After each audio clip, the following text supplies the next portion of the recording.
Chapter 985. Why did she feel sad? Yong-yi soon found out. After they returned to the car, she got out of her father's arms and sat in the car. She took out her Chinese test paper from her small school bag and handed it to her father. 90 marks, not bad. Yong-yi roughly glanced at it and said with a smile, 90 marks, at least you're not a zero. But I didn't get 100 marks.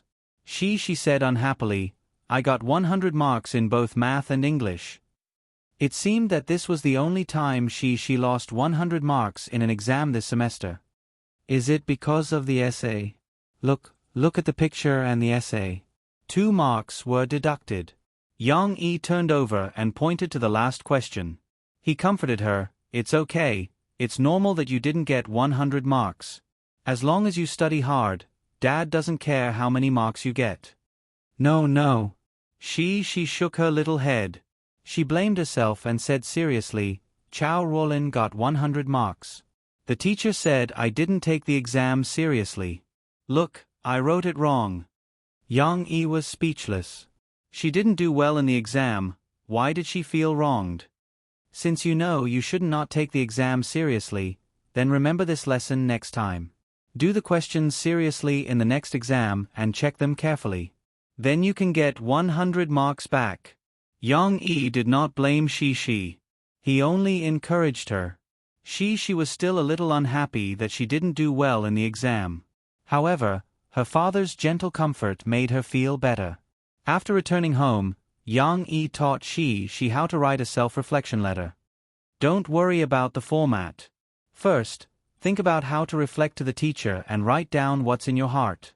For example, during the exam, I didn't do the questions seriously and was distracted. That was wrong. Or, I shouldn't have forgotten to write my name. What I should do, what I should do, what I should do, what I should write. If you don't know how to write, use pinyin to replace it. Yong-yi took out a piece of paper and placed it in front of Cici. After giving her some simple instructions, he smiled and said, after you write down everything you think of, Dad will teach you how to organize these words in your heart and how to write them into the format of a self-criticism letter. If she learned the format from the beginning, Yong-yi felt that it would stifle the child's creativity. Therefore, Yong-yi gave she a chance to express herself freely. Of course, this opportunity was still a difficult thing for she who had never written a self-reflection letter. Yong-yi soon saw she frowning. She sat at the desk and racked her brain. She didn't know how to write for a long time. The little girl was still quite obedient. Although she kept muttering, I don't know how to write, when she saw that her father didn't intend to help her, she still thought very seriously. At this time, Yong-yi was bored anyway. He picked up she's winter vacation homework and the exam papers that she brought back today and looked at them. She also brought back Lon Xian's exam papers. Yong-yi looked at Lon Xian's score. It was not bad. In the second half of the semester, the chubby girl worked hard with she to do homework and study. Her progress was still great. After all, Lon Xian was also a smart child. Her previous grades slipped because she was lazy. Now, although she didn't get full marks in all 3 subjects, she maintained more than 90 points. Especially Chinese, Lon Xian actually got 92 points, which was 2 points more than she. This made Yong-yi feel a little surprised. Did she really do poorly in the exam because she was distracted? Therefore, Yong-yi picked up she's and Lon Xian's exam papers and made a comparison. She and Lon Xian's points were deducted for different items. She's points were more scattered, and the first multiple-choice question was actually very simple. She chose the wrong answer. Lon Xian's points were mainly deducted for her relatively weak writing. She actually wrote some words with missing strokes, especially for the essay. 4 points were deducted because she wrote 4 wrong words.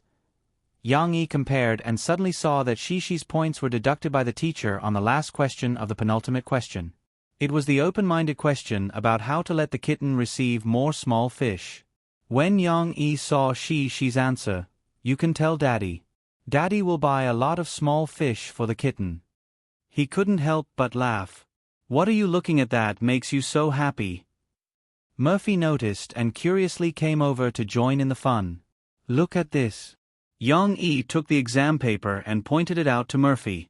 Murphy looked and laughed, but she was puzzled and said, I think Shishi's answer to this question is not wrong. This is also a way to solve the problem. Yang Yi nodded and said with a smile, I don't think there's anything wrong with it either. You just said that Xin Air answered this question correctly. Let me see. How did Xin Air answer? Murphy was interested. Yang Yi took out Lon Xion's Chinese exam paper. Lon Xion's answer was more standard, you have to put the small fish in the water. At first, I thought of the same answer as Xin Air. We both thought that the small fish should be raised in the water, because it corresponds to the saying that they should be planted in the soil. This should be the standard answer. But to be honest, I still prefer Shi's answer. It's more imaginative. Murphy defended Shi. How can Shi's points be deducted for this question? I can't say that she's imaginative. I can only say that Shi's ideas are more unique. But this is also a good thing. It's not a skill to think of something that everyone can think of. Shi's answer is more innovative. Yang Yi nodded. Tell the teacher to add Shi's points back. They both have 3 points. Murphy said. Yang Yi had another idea. An hour later, Yang Yi finished guiding Shi's self-reflection. He took Shi's Chinese exam paper and told Shi about the question that had deducted points for Shi. What do you think of this question? Yang Yi asked with a smile. The little girl pouted her little mouth again. She pointed at her answer and said, The teacher said that I did something wrong, but I don't think I did anything wrong. She seemed to be afraid that her father didn't know what she was thinking, so she tried to explain, because my small fish were bought by Papa. Why can't I let Papa buy small fish for me? Papa has a lot of money, so he can buy a lot of small fish. In this way, I can eat a lot of small fish. You're not wrong to think like this. Yang Yi said gently, You're wrong. It's just that the question was not explained clearly. The question maker hoped that the kitten could raise small fish through her own efforts, just like the farmer who farmed. Only by raising fish can you harvest a lot of small fish. But he didn't show it in the question. What do you think he asked? Shi read the question to her father attentively. How can I let the kitten receive a lot of small fish? Yes, if the question is about harvest instead of receiving, then the meaning of this question is very obvious. Because harvest refers to harvesting crops, collecting agricultural products, and getting the results that you worked hard to get, and so on, while receiving has many meanings. We can also use the word receive when we receive express delivery or other people's gifts. She was still very absorbed in Yang Yi's words. She could understand these words.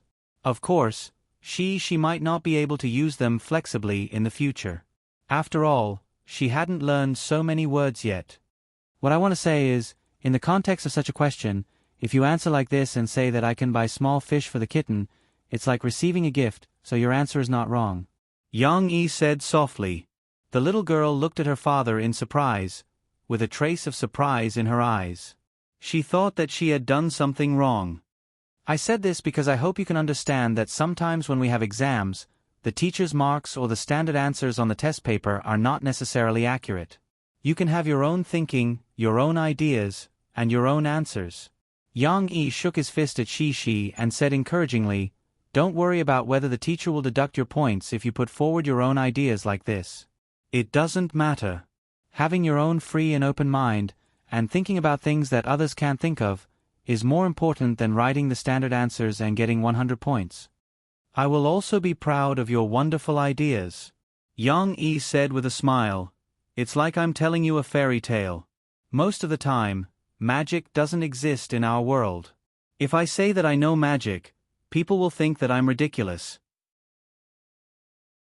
However, if we can turn these wonderful ideas into works or realize them, it will be like the story of elder sister Elsa that I'm telling you.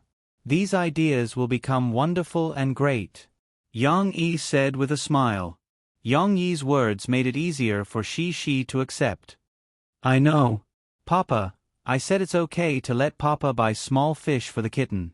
The little girl stuck out her chest and giggled. She waved her little hands and said, "Then it can become a very interesting story, because the kitten will become good friends with me, and then teach me a lot of magic." Although she became interested and began to deviate from the topic, a smile appeared on the little girl's face. It seemed that the situation of losing points in the exam had become less depressing. Chapter 986. During this winter break, she had a very fulfilling time. Even though she had homework for the winter break, under her father's urging, she still set aside a few days' time to finish it early.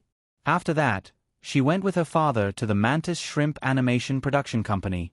First, she received training from the great dubbing uncles and aunties.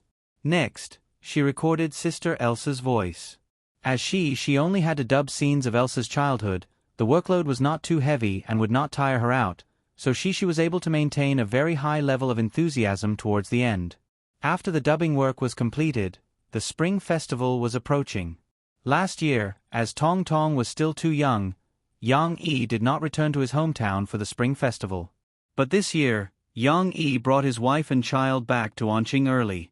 Compared to Yang Huan, who was working hard on the recording of the Limit Challenge and would only return home later, Yang Yi and Murphy did not seem like superstars at all. How could a superstar have so much free time? Yang Yi had become very popular recently. On one hand, it was because the 2 songs he released in Harbor City had finally spread their influence to the mainland. Although not everyone could understand Cantonese songs, those media outlets who understood them were still bragging about Yang Yi. They said that Yang Yi's 2 songs had a prominent position in Harbor City's music industry and were considered to be rare hits. They also said that Yang Yi had become the most beloved artist in Harbor City. A lot of people were crying and begging for Yang Yi to go to Harbor City to develop his career. Of course, there was some bragging involved in all of this. It greatly satisfied the vanity of many of the onlookers. As the newspaper sales increased, Yang Yi also received close attention from the media. Besides the new song, news of Yang Yi becoming popular again overseas was also spread by the media. Speaking of which, Yang Yi becoming popular again overseas had nothing to do with Yang Yi himself. The person behind the scenes was SBC television station. That's right, it was the American television station that had purchased the rights to the voice. At the same time, it was also the television station that produced and broadcast the variety show Undercover Tracking. Last summer, when Yang Yi bumped into the cast of Undercover Tracking in the United States, the footage from that episode was broadcasted recently. SBC TV purposely covered it up tightly. Knowing that the audience had discovered a surprise in the show, they made a special program to introduce the cameraman's unintentional recording of Yang Yi's romantic singing of Nothing's Wrong With You. Yang Yi had already asked Wilson to arrange for this song to be released in the United States. Last year, it even topped the charts for several weeks. However, the audience still couldn't help but be moved by Yang Yi, who was playing and singing this song in the square. What could be more romantic than singing such a song for your wife in a crowd?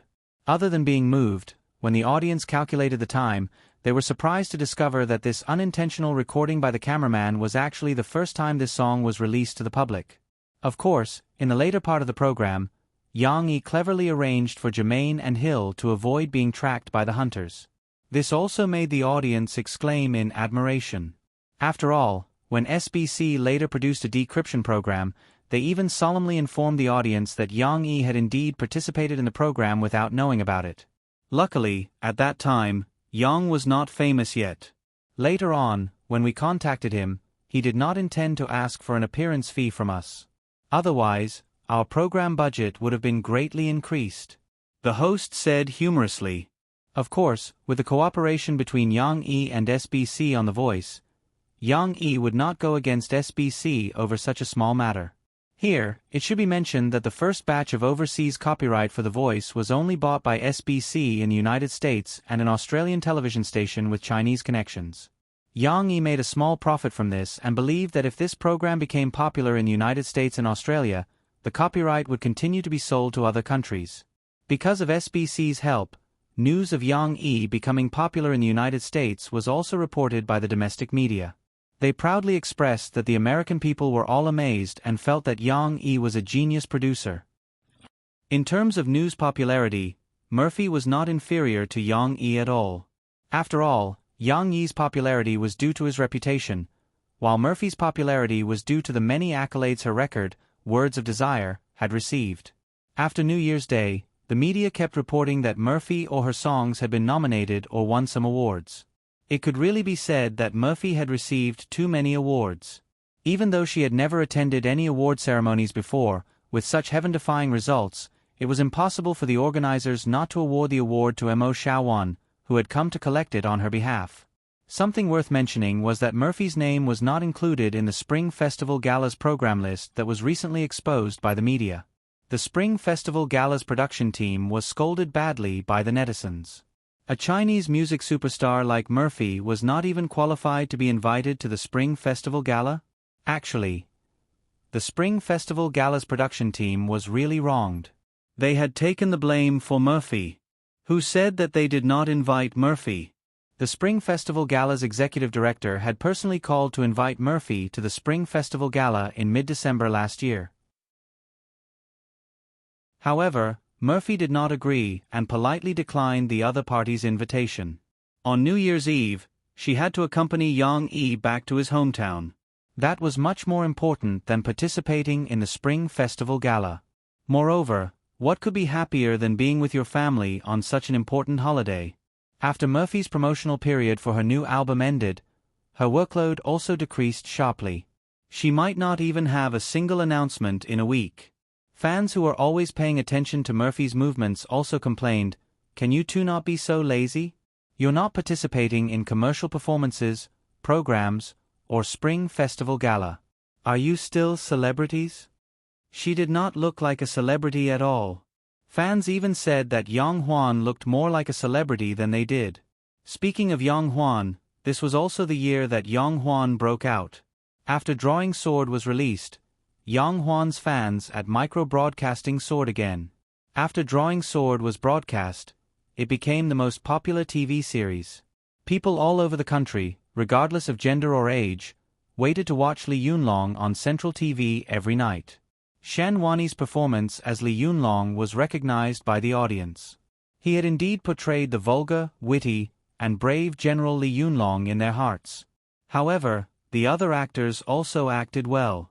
Among them was Yang Xiuqin, played by Yang Huan. Although Yang Huan did not live for more than a few episodes in the series and was only a supporting actress, she portrayed Xiuqin's simplicity, sincerity, and straightforwardness to the fullest. When the episode where Xiuqin sacrificed herself with the enemy on the city wall was broadcasted, many viewers who already knew that Xiuqin was going to die could not help but shed tears.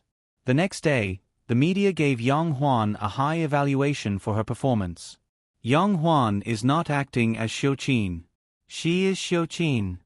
The report analyzed Yang Huan's rural background and pointed out the similarities between Yang Huan and Xiuqin. Furthermore, through Yang Huan's performance in the Limit Challenge, they analyzed Yang Huan's personality and pointed out that there were many similarities between Yang Huan and Xiuqin. It was no wonder that Yang Huan could bring Xiuqin to life. In the report, the reporter also mentioned something interesting. Back then, Yang Huan went to the audition without telling Yang Yi. The famous director, Chan Fengchen, did not even know that Yang Huan was Yang Yi's sister. However, after seeing Yang Huan's performance, Chan Fengchen felt as if he had seen the real Xiuqin and decided to give the role to Yang Huan on the spot. At that time, no one believed Chan Fengchen's words at the press conference. Everyone thought that Yang Huan had gotten in through the back door. Now, it seemed that Chan Fengchen had a good eye for talent. The winter vacation passed by quickly. Shi and her parents returned from their hometown for the spring festival. Their holiday balance was running low.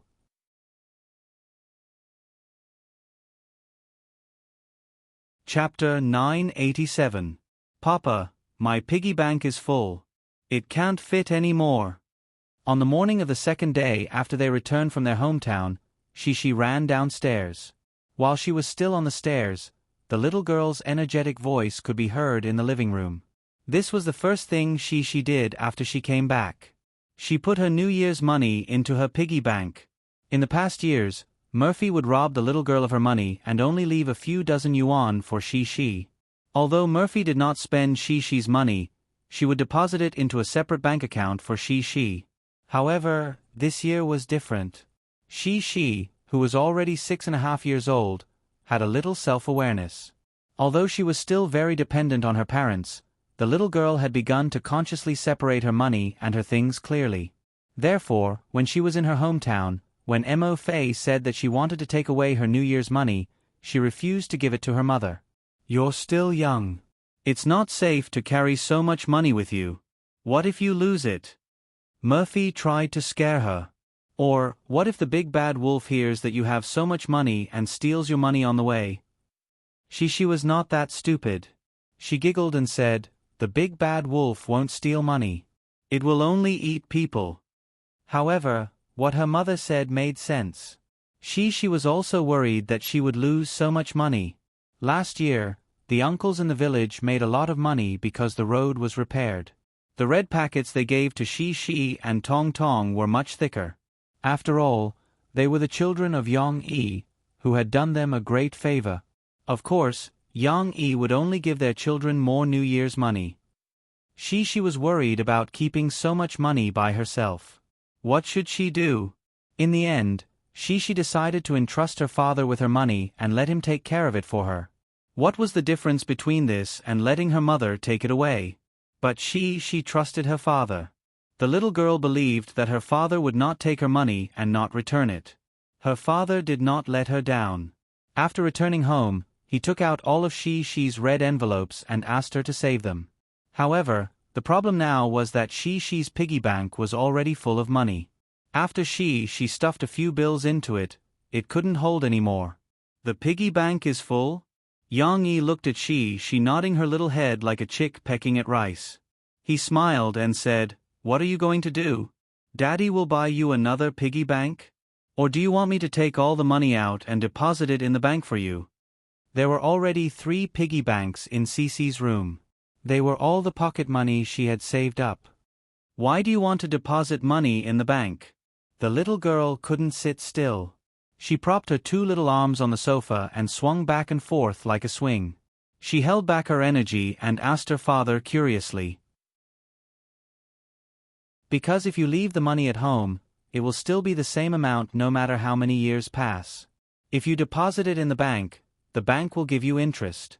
If you deposit it for a long time, when you withdraw it in the future, it will be much more than if you leave it at home."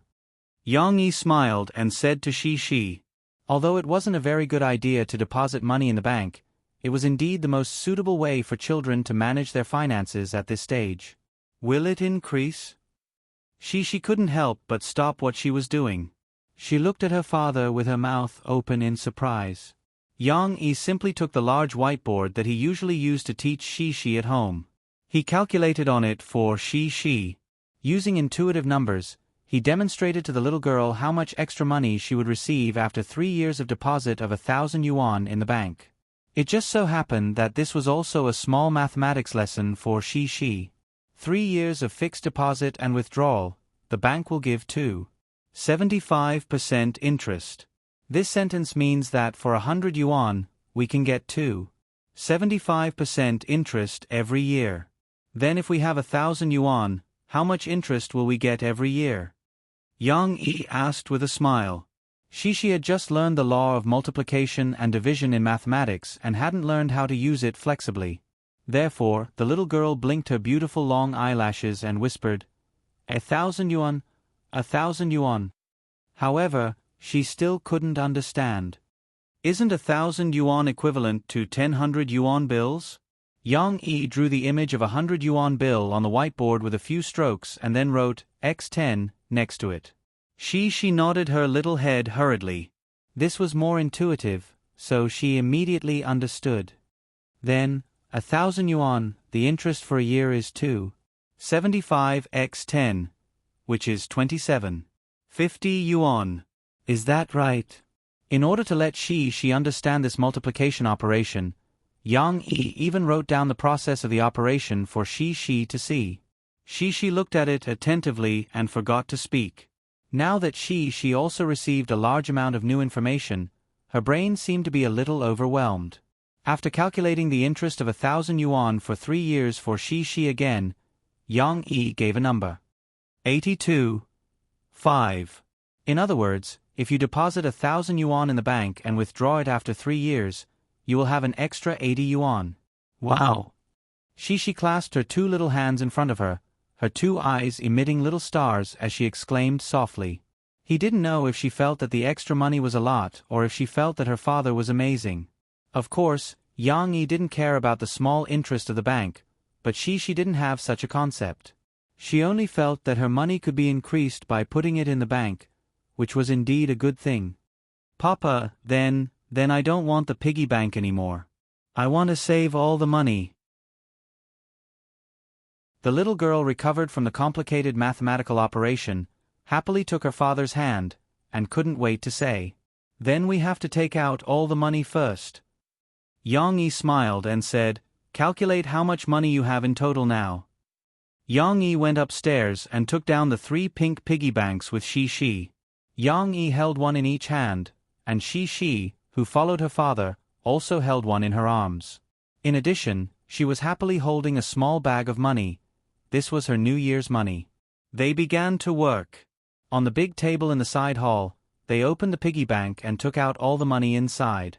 It had to be said that she did save a lot of money in the past few years, although part of it had been deposited in the bank by Murphy.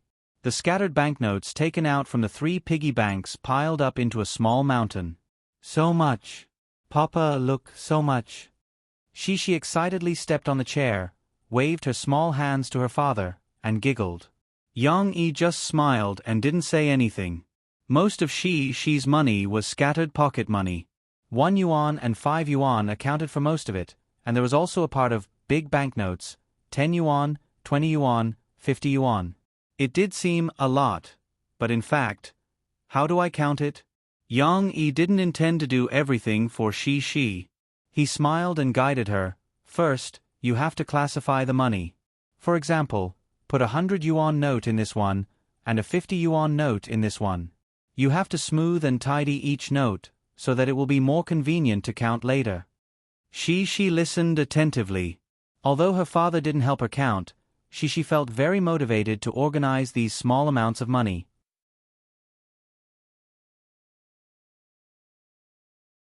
Chapter 988. Here's 10 yuan, here's 5 yuan, and here's 1 yuan. In the living room, the little girl was energetically organizing her money. As she did so, she muttered softly to herself. On the table, more than half of the banknotes that were originally piled up like a mountain were gone. In front of Cici, stacks of neatly sorted banknotes were also stacked up. Cici's good performance made her father, who was watching from the side, reveal a satisfied look in his eyes. Originally, Yang Yi was worried that Cici would randomly arrange the bills when she sorted them out. This would cause the adjacent bills of different denominations to be mixed together. But in the end, the little girl performed very well. Not only did she sort the cash accurately, but she also arranged the cash neatly into a stack without anyone teaching her. It was very comfortable to look at like this. At this moment, Murphy's cheerful voice came from the living room. "Sister, what are you doing? We're here to visit you." Yang Yi turned his head and saw Tong Tong with a cartoon bib on his front. He had a silly smile on his face as he ran to the living room. Murphy followed behind him with a smile, holding a small bowl in her hand. Ever since this little guy played wild at his grandparents' house, he started to eat restlessly. Murphy even had to chase after him to feed him. This time, Tong Tong must have heard the sound of his sister counting the money and was attracted to come over. He walked over curiously and looked up at his sister, who was using her but to prop herself up on the chair. However, from his angle, he couldn't see what his sister was doing. Perhaps because his sister ignored him for a long time, Tong Tong turned his head to look at his father in confusion. He pointed his finger at his sister. Although he didn't say anything, his expression seemed to be asking his father, "Why isn't my sister playing with me?" Yang Yi bent down and picked up Tong Tong so that he could see more clearly. Murphy took the opportunity to come over and feed Tong Tong a spoonful of porridge. Tong Tong wasn't very interested in the money on his sister's table. He looked around and finally his eyes fell on the 3 pink piggy banks. "I want to play, Papa." His attention shifted from his sister to the piggy banks. He happily patted his father's hand and pointed at them. She, little brother wants to see your piggy banks," Yang Yi said with a smile. She, who was busy sorting out her money, generously took out a piggy bank and handed it to her father. Yang Yi put Tong Tong down and let him play on the ground. Tong Tong excitedly climbed onto the piggy bank and rode it like a horse. Ignoring Tong Tong, she quickly sorted out her money. Under her father's guidance, she began to count the money. Count 1 note at a time. Put the ones you have counted here. For every 10 notes, use 1 note to hold them together. This way, it won't be easy to mix them up. Counting money was a very delightful thing. He saw the little girl counting very seriously, but there was always a cheerful smile on her little face. Her beautiful big eyes were smiling like crescent moons. In the end, she sorted out the amount of money to be 11,861 yuan. How could there be so much money? Didn't it look like there wasn't much money? It was true. She's pocket money and the change her mother gave her every year for the New Year's money added up to about 2,000 to 3,000 yuan. However, she's small bag contained this year's New Year's money. There were a lot of 100 yuan notes. The little girl had already received more than 2,000 yuan as New Year's money in her hometown. In addition, most of it was the red packet that Lanzhou's Kai Lai, who had stayed in Zhongqing, gave Cici after they came back yesterday. The red packet was filled with 6,666 yuan. However, the total amount was a little awkward. $11,861. It was not a round number. I'm still short of 139 yuan to get 12,000 yuan, Yang Yi said with a smile. He was originally going to say that he would use his own money to make up for Shi's shortfall. However, she listened to her father's calculation and her big eyes turned. She glanced at Tong Tong, who was having a hard time with her piggy bank, and a happy smile appeared on her face. "Papa, little brother also has a lot of red packets. Let's take little brother's money." The little girl pointed at Tong Tong and said in a clear voice. Tong Tong's money was saved in the end. Although Shi's money could be increased to a bigger round number after taking Tong Tong's red packet, Yang Yi still stopped Shi from reaching out her evil little hand to her little brother. He used his own money to let she collect 12,000 yuan. Since there was nothing else to do today, Yang Yi took Shi to the bank to deposit money. They received a number and waited in the lobby. Shi felt that all of this was very new to her. Her father had never taken her to the bank before. After all, Yang Yi was a rich man.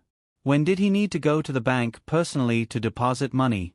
The little girl sat in the lobby of the bank and looked around excitedly. "How old is your daughter?" An old lady sitting next to her asked Yang Yi with a smile. She was very fond of Shi's clever and cute appearance.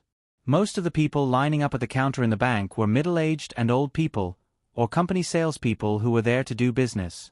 The old lady next to Yang Yi was holding a passbook in her hand. She was probably not there to withdraw money, but to collect money. Nowadays, young people basically didn't do business at the counter. They thought that it was too troublesome to line up. They either used ATM or directly used online banking, which was popularized by the Sahara Online Mall in recent years. However, the old people didn't accept new things so easily. They were more willing to do business at the counter according to the rules. Even if they wanted to withdraw 100 or 200 yuan, they still had to line up and watch the teller work for them. This way, they would feel more at ease. Yang Yi smiled at the old lady and said, "She is over 6 years old this year." "Oh. I have a grandson who is a little older than her, but not so tall. He is 8 years old this year and is in the 2nd grade. The old lady chatted with Yang Yi. Soon, it was Yang Yi's turn to do business. Yang Yi and she said goodbye to the old lady and came to the counter. She is the one doing business. Today, I will take her to deposit the New Year's money she has saved in the past few years into the bank. Yang Yi smiled and said to the teller behind the glass window, He let she sit on the high chair and stood beside her. No problem. Hello, little girl. The teller smiled and greeted she. The little girl shyly grabbed the counter, sat on the high chair, and moved her little butt. She didn't know how to respond. She had never talked to others through the glass. Come, this is your bank card. In the past, your mother also put your money in it. You put it in so that Auntie can get it from inside. Yang-yi took out a bank card and handed it to she. You can't call me Auntie, call me sister. The teller didn't recognize Yang-yi, but she still cared about the name and quickly said with a smile. This time, she finally saw the source of the sound. It came from a small black box stuck on the glass. Sister, this is for you. She followed her father's instructions and put the bank card in the groove and said sweetly, Little girl, you want to save money, right? The teller took the card and said with a smile, You can bring the money first. We will count the money first and then you can deposit the money. But, we have already counted it at home. She said with some puzzlement. It's like this, little girl. We also have to count it again. You can check the final number with your own calculation and see if we are right. The teller patiently explained. The teller had seen a lot of these children who were brought here by their parents to save money. Although they didn't save much money, and some of them only saved dozens or hundreds of yuan, and it might even be a pile of change, which was simply a burden to them. But the bank still asked the teller to be gentle and patient. After all, leaving a good impression on these children is also to cultivate future customers for the bank.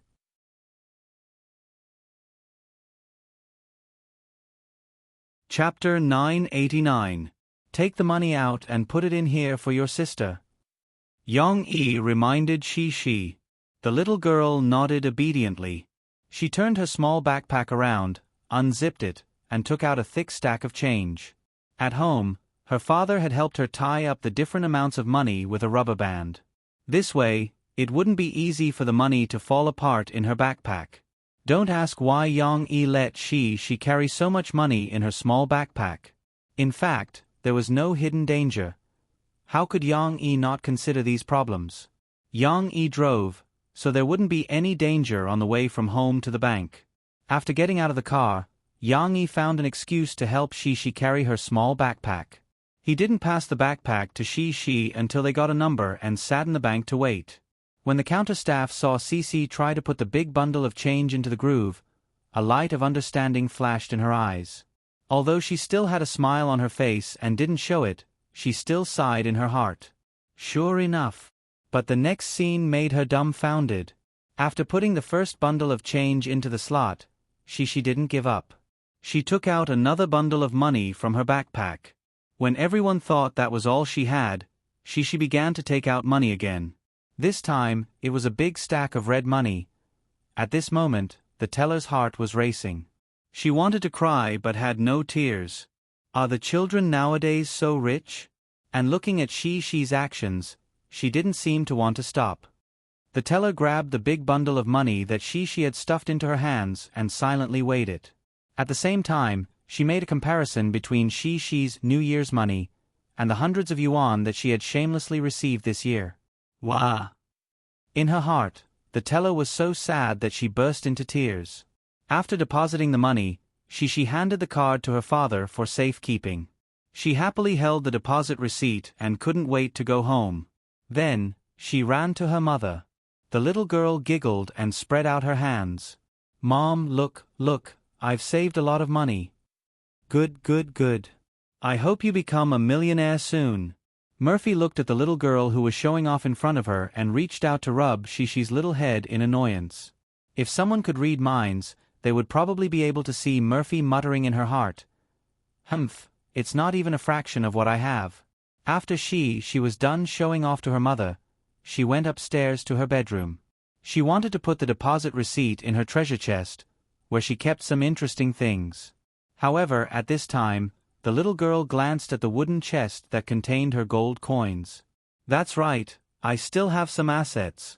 The little girl sat down on the bed with her wooden chest in her arms, opened it, and began to count her gold pieces with a tinkling sound.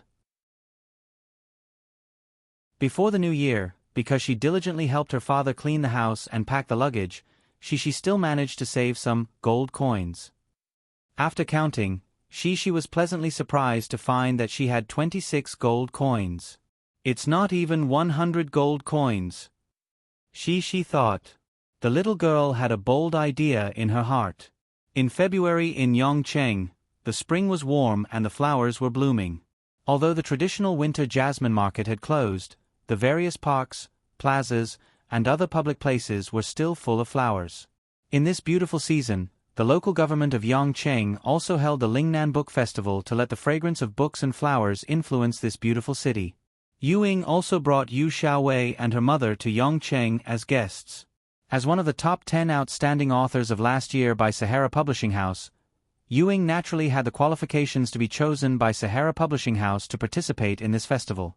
It was her first time participating in such a large-scale event, so Ying was a bit overwhelmed. It had to be known that participating in the festival was not just a business event and signing autographs for fans. According to her editor Wen Xiefeng's schedule, Ying also had to represent the author supported by the Children's Book Author Support Foundation, to give a keynote speech and also participate in an important author salon. These were all important processes for her to enter the ranks of famous authors.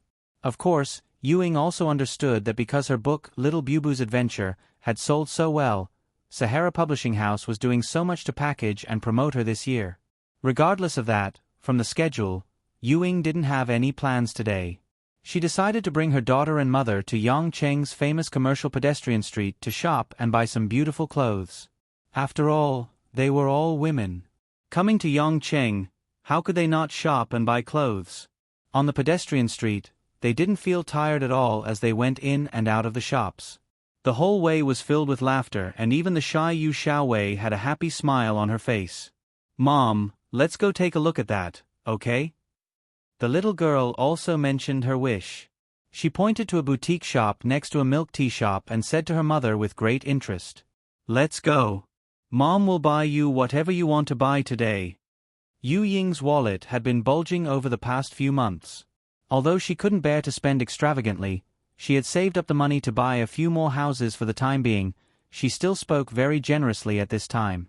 In the boutique shop, Yu Xiaowei held her mother's hand and looked left and right.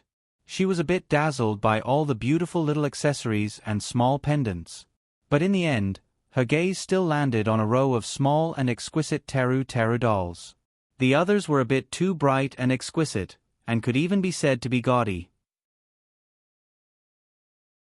On the contrary, these teru dolls with simple designs and simple colors and patterns were more suited to Yu Xiaowei's taste. The smiling face that was outlined with 3 curved lines was extremely simple. The only color was the neck. Some parts had a small blue hook line, some had a small red hook line, and the rest were pure white. Needless to say, these small and exquisite teru dolls were really quite pretty. Yu Xiaowei reached out to touch them. They were made of ceramic, and her fingertips felt smooth and delicate to the touch. There was also a cool and comfortable feeling. This made the little girl love them even more. "Do you like them?" Seeing this, Ying knew that her daughter was moved. She smiled and said, "You can buy a pair. They look quite nice hanging on your school bag." Yu Xiaowei pursed her lips and turned around. She was a little embarrassed as she asked her mother softly, "Mom, can I buy more? I want to give them to Shi and the others."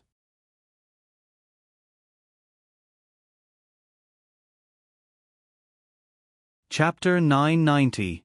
After the Spring Festival holiday, Phoebe Studio announced Murphy's nationwide concert tour to the public. This plan would last until the end of the year, which meant that there would be a total of 18 concerts throughout the year. Unlike the time when Murphy was in Tianmei Entertainment, this time, Murphy's solo concerts were arranged in 18 different cities. Moreover, the locations of the cities were more evenly distributed.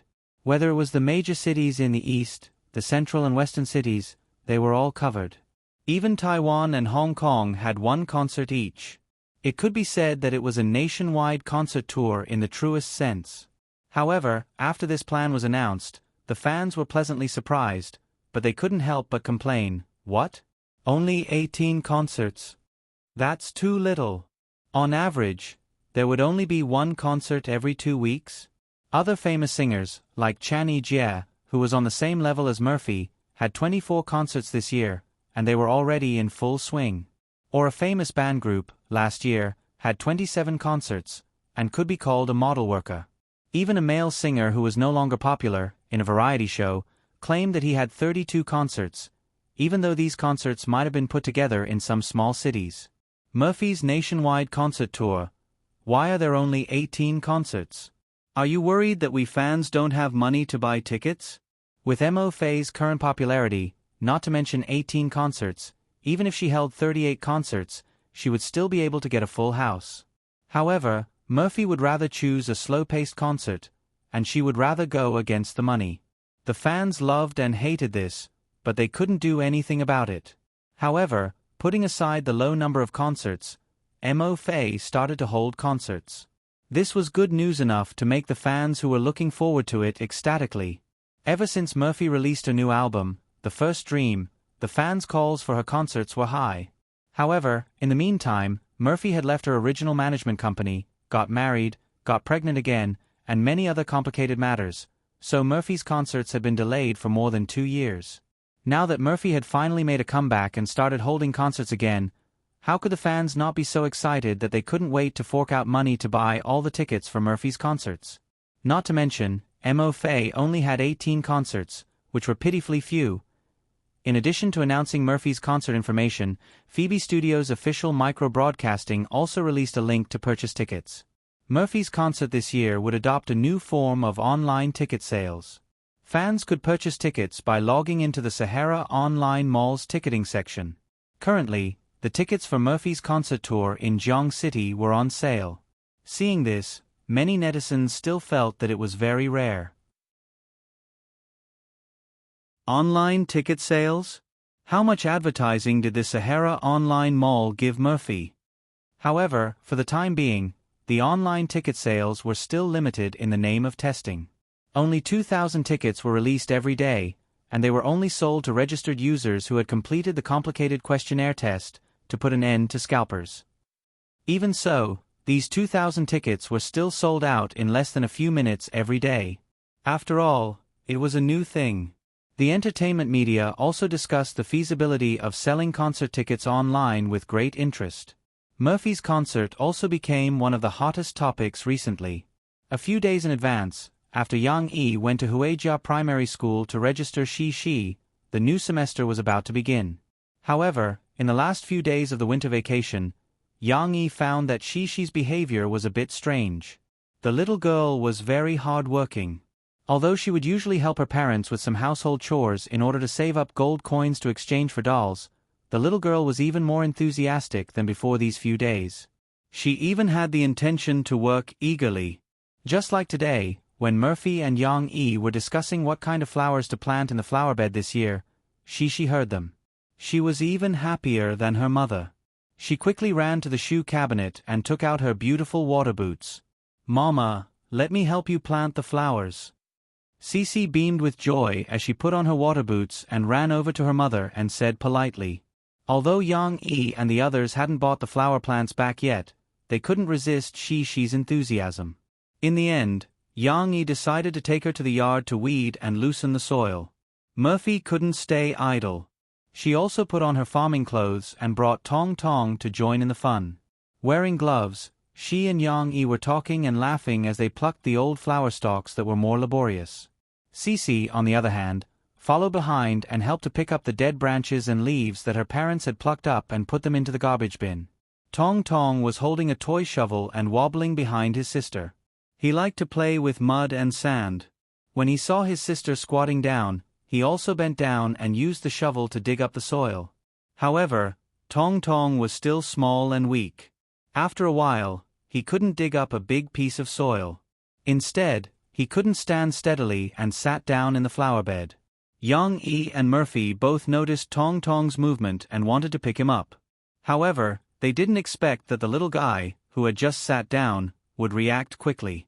He pressed his 2 little hands on the soil and got up. "So dirty." Tong turned his head and looked at his little butt. He anxiously used his chubby little hands to pat away the grass and dirt on his pants. However, his hands were already dirty, so the more he patted, the dirtier his pants became.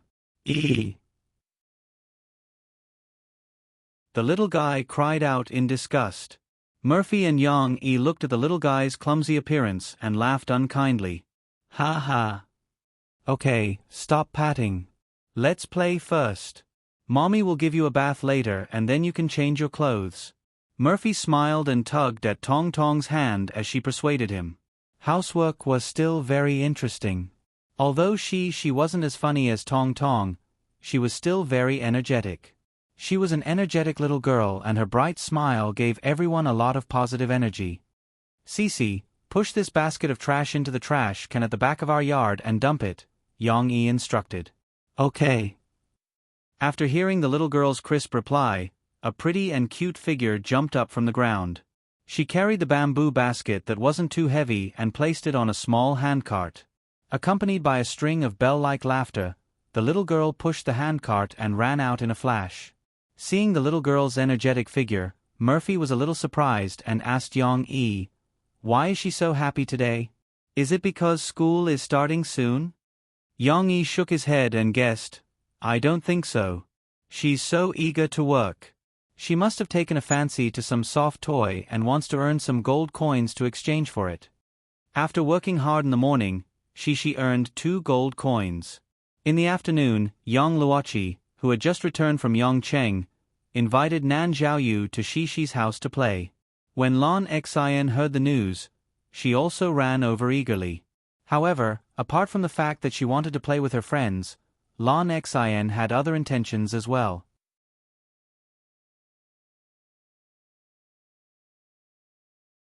Chapter 991.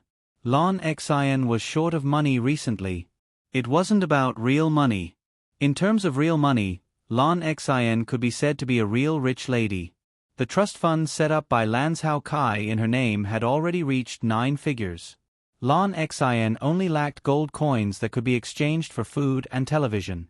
Compared to Shi, who was a landlord with more than 20 gold coins, Lan Xian really didn't have a single gold coin now. It was all because of the Spring Festival. During the Spring Festival, because Lan Xian's final exam results had improved a lot, Lanzhao Kai and Wu Jingjing were more tolerant of Lan Xian. Other than urging her to finish her winter homework, they didn't ask her to study or exercise anymore. Moreover, during such a big festival, Lan Xian ate and drank with her family and played everywhere. The little girl was completely overwhelmed by the comfortable feeling of reaping without sowing. The blissful days had caused Lan Xian to become lazy. When Wu Jingjing felt that something was wrong and urged her to exercise and study, Lan Xian would jest and change the topic abruptly, or act shamelessly and refuse to exercise. When it came to educating children, Wu Jingjing sometimes had to play the role of the bad guy at home. Seeing Lan Xian like this, she once again implemented the gold coin tactic from before. Lan Xian had to use gold coins to watch television.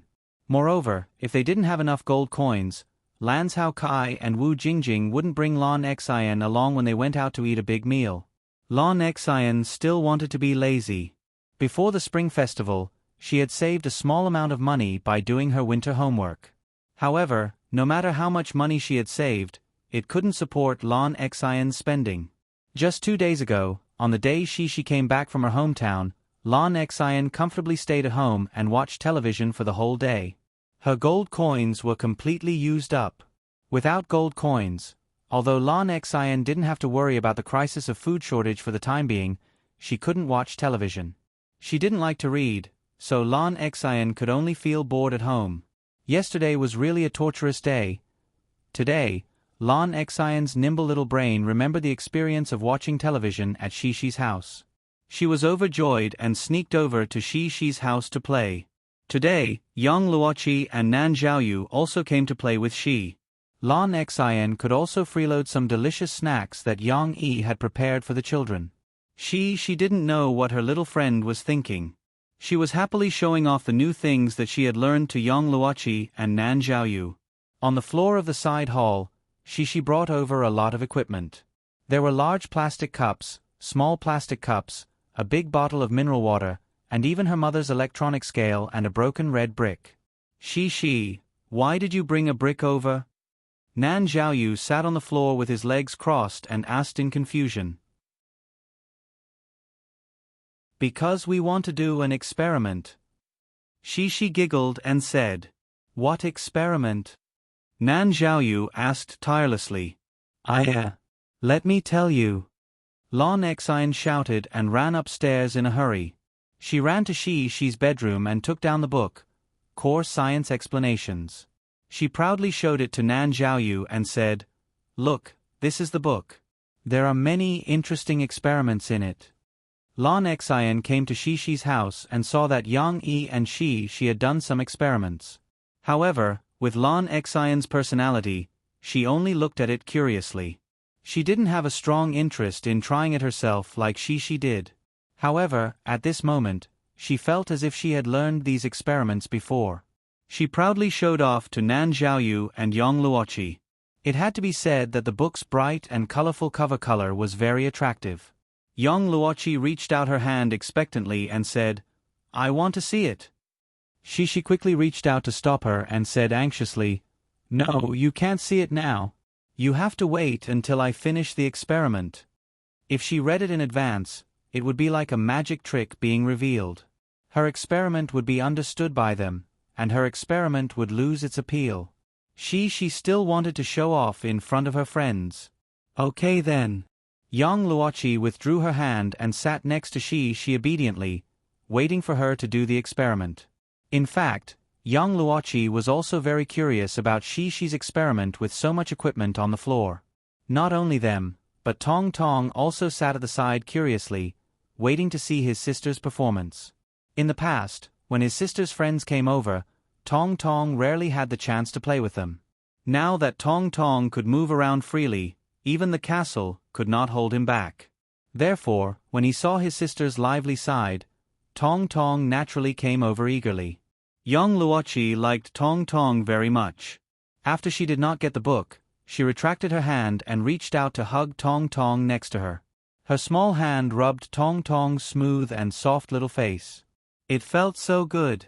Little Momo seemed to be enjoying it as well. She squinted her eyes comfortably in her sister's fragrant arms and grinned. No one knew what she was smiling about.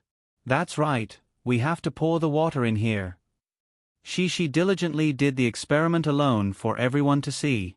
The little girl carefully grabbed the big plastic bottle of mineral water and poured it into the big plastic cup. That's about it. Don't pour too much.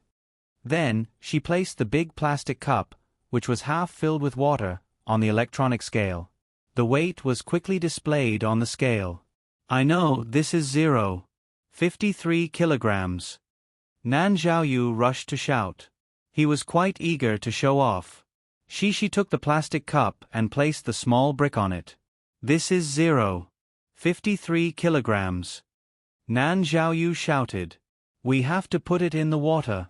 When she was about to put the brick into the plastic cup, she suddenly remembered something. She lifted her head and said excitedly to her friends, Pay attention, it's super magical. At this moment, even Lon Exine poked her head over curiously. She carefully put the brick into the plastic cup. Suddenly, many bubbles appeared on the surface of the brick like a curtain of beads, rising to the surface of the water in strings. Of course, the bubbling sound was very soft and almost inaudible. However, it still made the children stare. Wow! This stone can spit out bubbles. It's like a frog. Nan Xiaoyu shouted in amazement. Yang Luoqi had a different opinion. She let go of Tong Tong's hand and leaned over. She looked at the brick with both hands on the floor and said, It's not like a frog, it's like a small fish. Only small fish can spit out bubbles like this. Are there small fish inside? Nan Xiaoyu asked in surprise. It's not bubbles, and it's not like there are small fish. She happily explained to her friends. My papa said that it's because there are many small holes in the brick that we can't see. It will suck in water, and then the air inside will escape. That's why there are small bubbles. I see. Yang Luoqi listened to Cici's explanation and looked at this little brick that could spit bubbles with amazement along with the other little friends. Of course, at this time, a small head popped out from beside young Luochi. She turned around and saw Tong Tong, who was about to join in the fun. When Tong Tong saw that he had been discovered, he immediately looked at his sister and grinned. "Oh, Shi, your little brother is so cute." Young Luochi was amused by Tong Tong.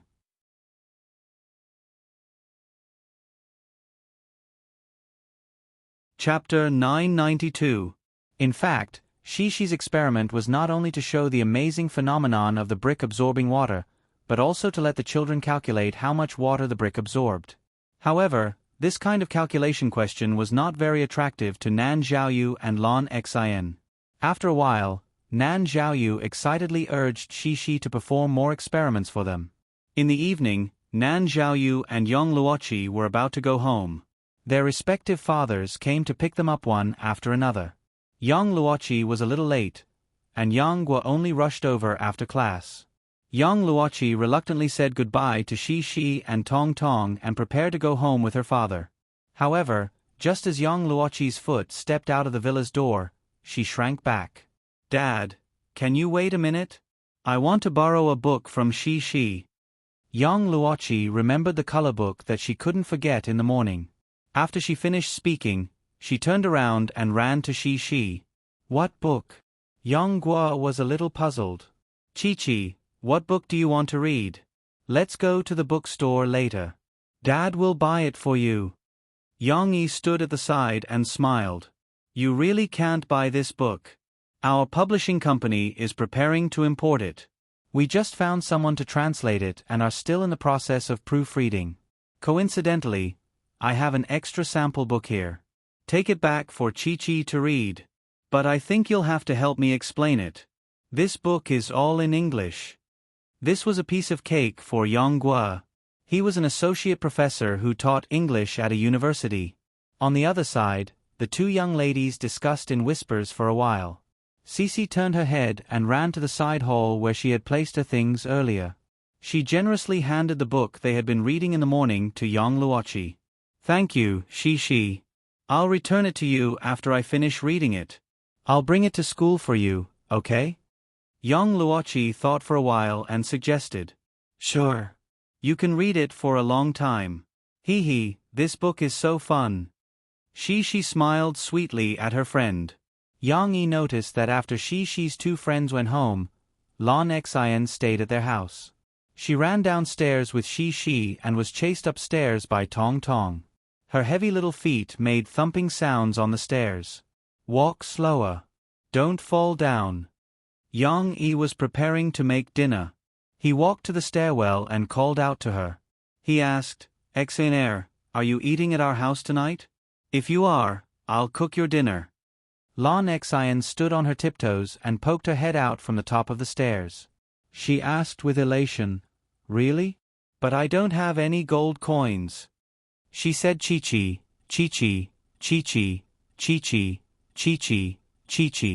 "But when school starts, you won't be able to do that anymore. You have to study hard and train hard." Lan Xin didn't answer Yang Yi's question directly. However, the little girl's cheers told Yang Yi her answer. "Yeah. Uncle Yang is such a good person. Shi, I can eat at your house." This was an unexpected gain. In fact, Lan Xin didn't want to achieve this goal. She didn't want to go home because it was too boring at home. It wasn't as interesting as Shishi's house. Besides Shishi's interesting words, there was also a playful Tong Tong who often came to join in the fun. Lan Xin and Shi giggled and chased each other. They ran into Shishi's room, closed the door, and jumped onto the bed together. Tong Tong didn't know what made them laugh so happily. Shi was laughing so hard that she was leaning forward and backward. She hugged the quilt and rolled into a ball. After playing for a while, Lan Xin suggested excitedly, "Shi, let's go watch TV." This might be her ultimate goal. She couldn't watch TV at home, but she could come to Shishi's house to watch TV. Shishi had said before that she had a lot of gold coins. Then she could watch TV for a long time. Lan Xin remembered that Jiangnan TV station now had children's dramas. After dinner, they could continue to watch TV. At that time, the Central Children's Channel would play cartoons that she liked to watch. However, when she heard that she wanted to watch TV, she quickly waved her hand and shook her head. No, Exiner, I can't watch TV now. Why? Lon Exine asked in confusion. Because I have to save it. When I save 100 gold coins, I'll ask my papa to help me deposit it in the bank, she said longingly. Lon Exine was still confused. Deposit it in the bank? She was happy to explain this to her little friend. Exiner, let me tell you, our money can be deposited in the bank. Yesterday, my father and I deposited my New Year's money in the bank. She got up from the bed and went to the bedside cabinet. She took out her treasure chest, opened it, took out the deposit slip, and showed it to Lon Exine. Look, Papa and I have saved 12,000 yuan. Papa said that after 3 years, I will have an extra 990 yuan. She said excitedly, if I save the gold coins, then I can have new gold coins. Ah, that's amazing. Lon Exine asked in surprise, if you have 100 gold coins, how many new gold coins can you have? She counted with her fingers. Last time, her father gave her an example of how much interest she could get from 100 yuan. It seemed to be more than 2 yuan. 2. She thought that the decimal point was too complicated, so she simply gave a rounded answer. 2. Lon Exine's eyes lit up and said excitedly, if I have 100 gold coins, I don't have to exercise, right? I have 2 gold coins. Huh? She tilted her little head and thought. She felt that something was wrong. But she couldn't figure out the key point. Lon Exine seemed to regard annual income as daily income. Well, it should be. She nodded her little head hesitantly. Then I need to save money too. I just need 200 gold coins. Lon Exine seemed to have a sudden increase in IQ. She proudly counted with her fingers and counted for she, then I can have 4 gold coins. Then, I can watch TV and eat at your house. But 200 gold coins is very difficult. She pouted her little mouth and said, I'm tired today. I helped Papa pull the grass and only earned 2 gold coins. No, I want to earn 200 gold coins. Lon Exine was full of motivation and shouted excitedly. The little girl felt that if she was willing to invest now, she could lie down and eat in the future. I can tell your father that in the future, I will help my father pull the grass and do work. Can he ask my mother to give me gold coins?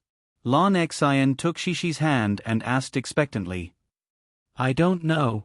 She always felt that something was wrong, but she couldn't figure it out, so she could only say in a daze. Let's ask your father. Lon Exine didn't want to be lazy at this moment, so she took Shishi downstairs in a race against time. Well, let's ask my papa. My papa knows. She also frowned and followed behind her little friend. She still felt that something was wrong, but she couldn't figure out what was wrong. Asking her father was the best way. Her father was omnipotent and omniscient. After a while, Yang Yi's cry sounded in the kitchen, My God, who told you that gold coins can be deposited in the bank?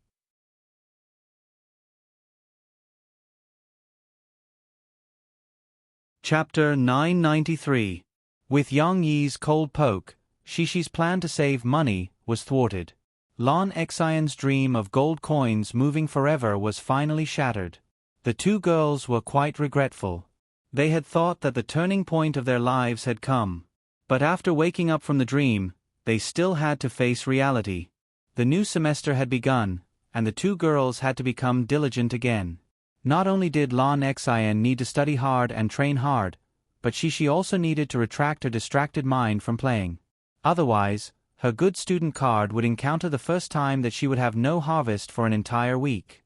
Yang Shi and Lu Xiaoyu, the 2 of you, during class, you can't whisper to each other. Even if you know everything the teacher says, you have to listen carefully in class. Don't affect the other students' studies. On the first day of school, in the first class, Shi and Lu Xiaoyu were severely criticized by the teacher in English class. Obviously, The teacher was referring to she. After the little girl was criticized by the teacher, her originally excited mood suddenly wilted. "Oh no, I forgot that I can't talk in class. If I don't get the good student card today, I'll be criticized by my father when I get home." Actually, she didn't deliberately want to violate the class discipline. The little girl was just too excited during the holiday and hadn't settled down on the first day of school. In class, she couldn't help but continue to chat with her deskmate about the topic that they hadn't finished before class. Lu Xiaoyu also went shopping with her mother and bought a hooded sweater skirt. However, after being criticized by the English teacher, she and Lu Xiaoyu didn't dare to speak anymore. Their little heads were lowered dejectedly. Lu Xiaoyu was even more worried that she would be beaten up when she got home. "The teacher can't see me, the teacher can't see me."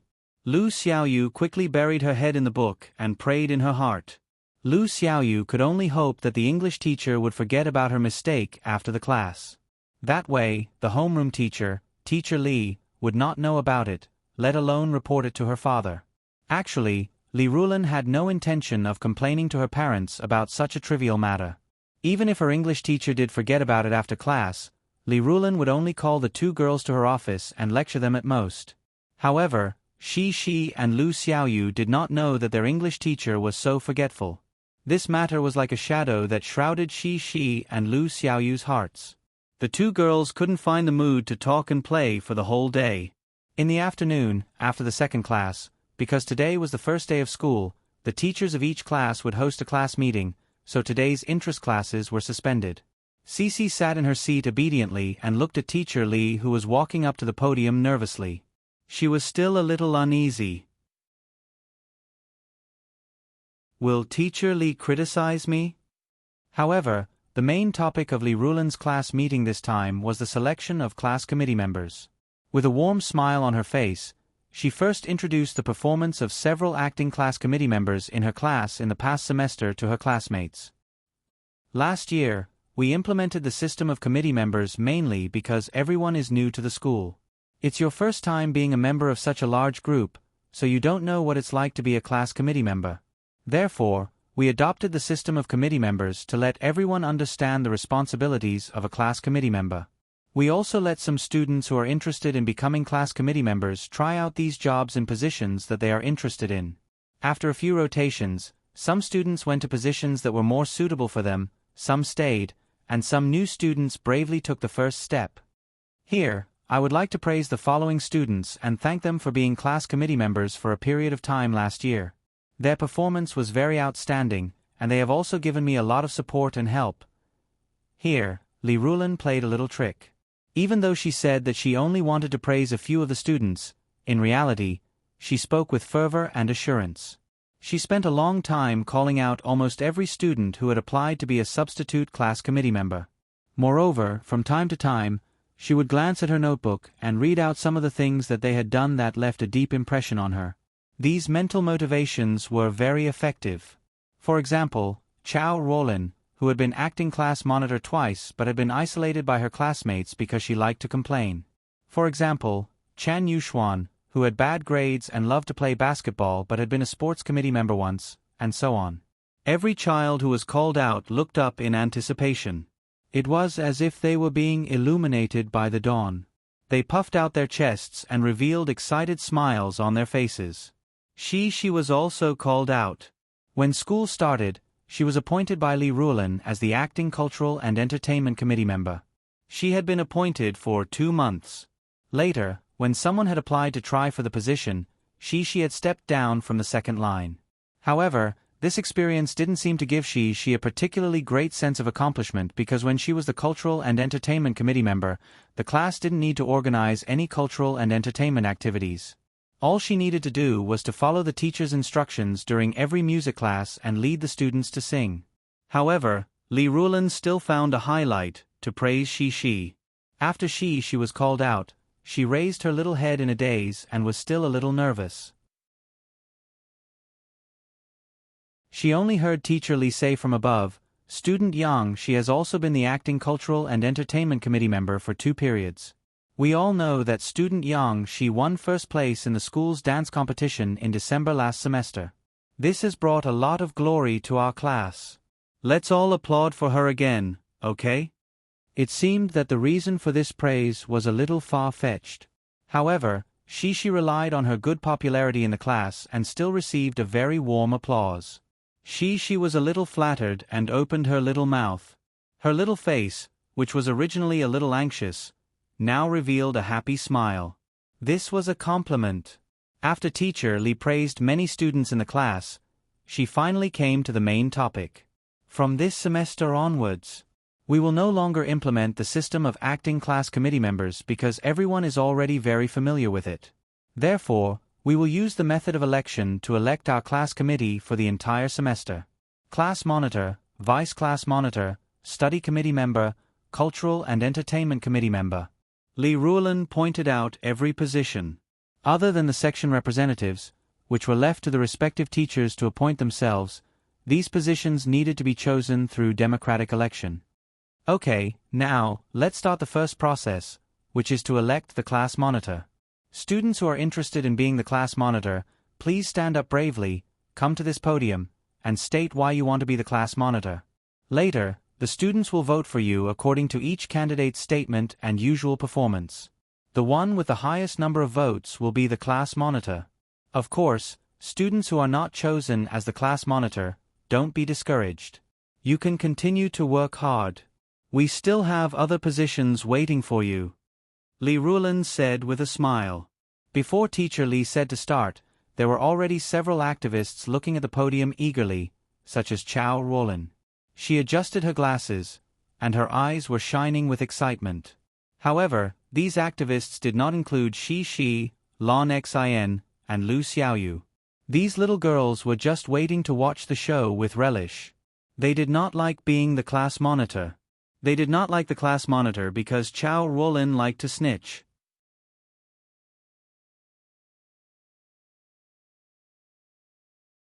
Chapter 994. As for the homeroom teacher, Li Ruolin, she hoped to see more activists in the class who wanted to be the class monitor. Proper competition could promote the growth of these children. Even if they failed, they would work harder in other positions in the future to get closer to the position they wanted. That's why Li Ruolin praised the kids so hard in the beginning. She hoped that they could feel the honor of being class leaders. She hoped that during the election later, there would be more kids fighting to be the class leader. 10 minutes later, the candidates for the class monitor went on stage one by one to give a speech. The eager expressions of the children made Teacher Li feel gratified. There were still many children who were willing to participate in the election of the class monitor. Needless to say, super activists like Chao Ruolin were one of them. There were also a few children whose eyes were filled with eagerness that Li Ruolin caught. However, when they raised their hands, they hesitated, worried that they would lose face if they failed to compete.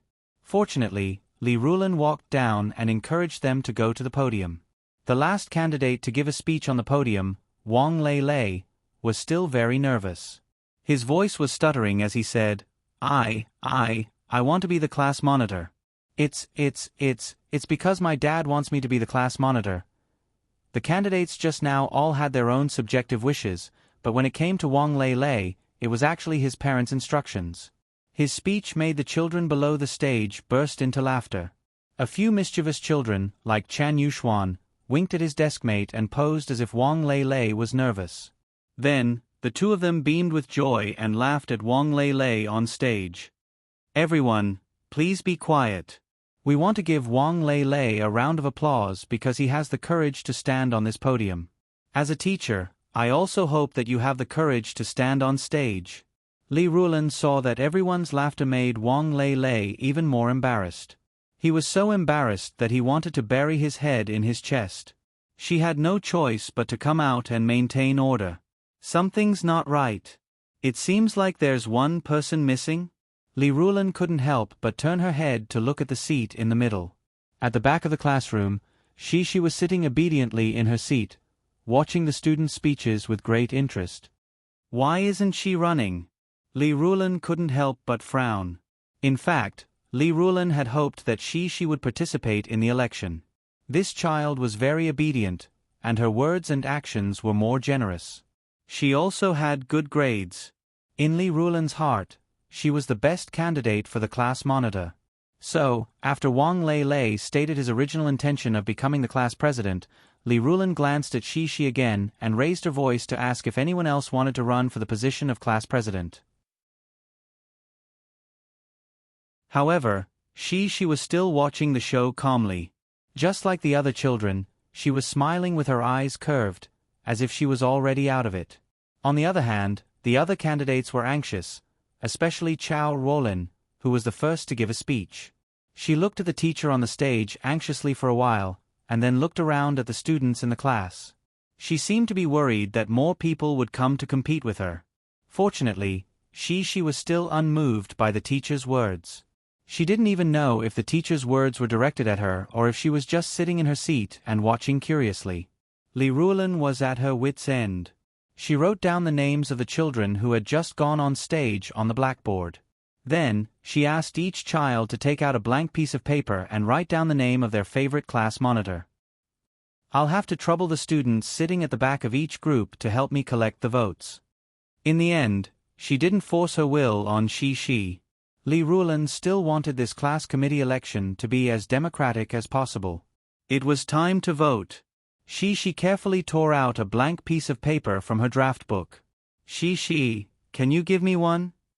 Lu Xiaoyu, who was next to Shi, flipped through her draft book for a long time but couldn't find a blank piece of paper. I don't have any left. I'll go home and get it, then I'll return it to you. Shi generously handed the piece of paper she had just torn out to Lu Xiaoyu. She giggled and said, "You don't have to return it." This conversation of borrowing stationery wasn't considered whispering in class. After all, it was impossible to not say a word for the entire class. It was fine as long as they didn't whisper anything unrelated to the class. Shi tore out another piece of paper. At this time, she began to think about which student to choose as the new class monitor. There were so many students who went on stage to give a speech, but only a few left a deep impression on Shi. Among them were the serious Chao Ruolin and the serious Wang Lei. Shi didn't want to choose Chao Ruolin. In the end, her attention fell on Wang Lei's name. Wang Lei? Wang Lei. Okay. Shi preferred to follow the guidance of her heart. Now, only Wang Lei's name was left in her mind. Although she didn't think about why she chose Wang Lei, since she already knew it was him in her mind, the little girl still carefully wrote down Wang Lei's name stroke by stroke on her paper. When it came to the counting of votes, Shi watched with great interest as a classmate counted the votes while teacher Li Rulan marked the names of each candidate. Chao Ruolin, Du Yuqian, Zhang Chen. The results of the counting were a bit surprising. There were so many candidates, but they all received relatively average votes. There was no one who was particularly outstanding, but there was one who received very little votes. The rather miserable Wang Lei only received 2 votes. It was unknown if the other vote was for himself. Except for Wang Lei, the votes of the other candidates were relatively average. They all received around 5, 6, or 7 votes. Chao Ruolin received 9 votes. Compared to the total number of people in the class, the number of votes she received was definitely not a lot. But compared to the other candidates, Chao Ruolin actually won. This result was unexpected by many students. Chao Ruolin was indeed not very popular in the class. However, this was also because there were too many candidates who had split their votes evenly. Which of those candidates did not have a few good friends? But when the votes were divided, Chao Ruolin became the big winner. If there were only 2 candidates, Chao Ruolin's votes would probably still be the same. As for the remaining votes, they could completely crush her. But it was useless to say this now. According to the rules, the one with the highest number of votes was the class leader. Chao Ruolin was pleasantly surprised. She pushed up her glasses and looked at the final results on the blackboard in disbelief. When she saw that she received so few votes, she thought she was done for. She didn't expect to win. Let us congratulate Chao Ruolin for becoming our class leader for this semester. I hope you can continue to work hard in the coming semester. Li Rulan announced with a smile. Her view of Chao Ruolin was not as extreme as the other children. She felt that Chao Ruolin was very cooperative with the teacher. It was easy to offend people as the class leader. Wasn't this normal? You chose Wang Lei Lei. On the car back, Shi and Lan Xian chatted in the back about the interesting and fresh class leader election. Lan Xian shouted, I chose Du Yuqian. She is my deskmate. Why didn't you choose Du Yuqian? Now Chao Ruolin is the class leader. I don't know. But I think it's very interesting that Wang Lei Lei said that his papa wants him to be the class leader. Shi giggled. So you choose whoever you think is interesting? Yang Yi smiled and added, Yes, Papa, isn't it like this? She asked in confusion. Looking at her carefree appearance, it seemed that she really didn't care about the class leader election. It's okay, Papa is just saying. Yang Yi smiled. You are the one who voted. You have the right to vote for anyone. Lan Xian ignored this boring class leader. At this moment, she proudly said, But, Shi, let me tell you, I voted for you, and then I also asked my deskmate to vote for you. Didn't you say that she didn't run to be the class leader? Yang Yi listened to their interesting conversation and couldn't help but ask. No, she didn't go to be the class leader. She went to be the Literature and Art Committee member. Lan Xian rushed to answer. She reached out to hug her father's chair, stretched out her small head, and explained to her father in a somewhat raised voice, Teacher Li said that I can dance and sing, so I can be the Literature and Art Committee member. Then how many votes did you get? Yang Yi asked curiously. I got 57 votes. She happily said, Papa, many students voted for me. After all, she was popular. Lan Xian pulled Shi and couldn't wait to take credit. Shi, I voted for you the most. Where did the most come from? Didn't everyone have one vote? This Lan Xian. But she was in high spirits and didn't think too much. She sweetly pulled Lan Xian and smiled. Thank you, Xian. Then who ran for Literature and Art Committee member with you? Yang Yi heard that his daughter got 57 votes, which meant that most of the students in the class voted for Shi, while her opponent only had a few votes. Yang Yi was very curious. Who was so tragic? Wang Lei Lei. Lan Xian and Shi responded one after another.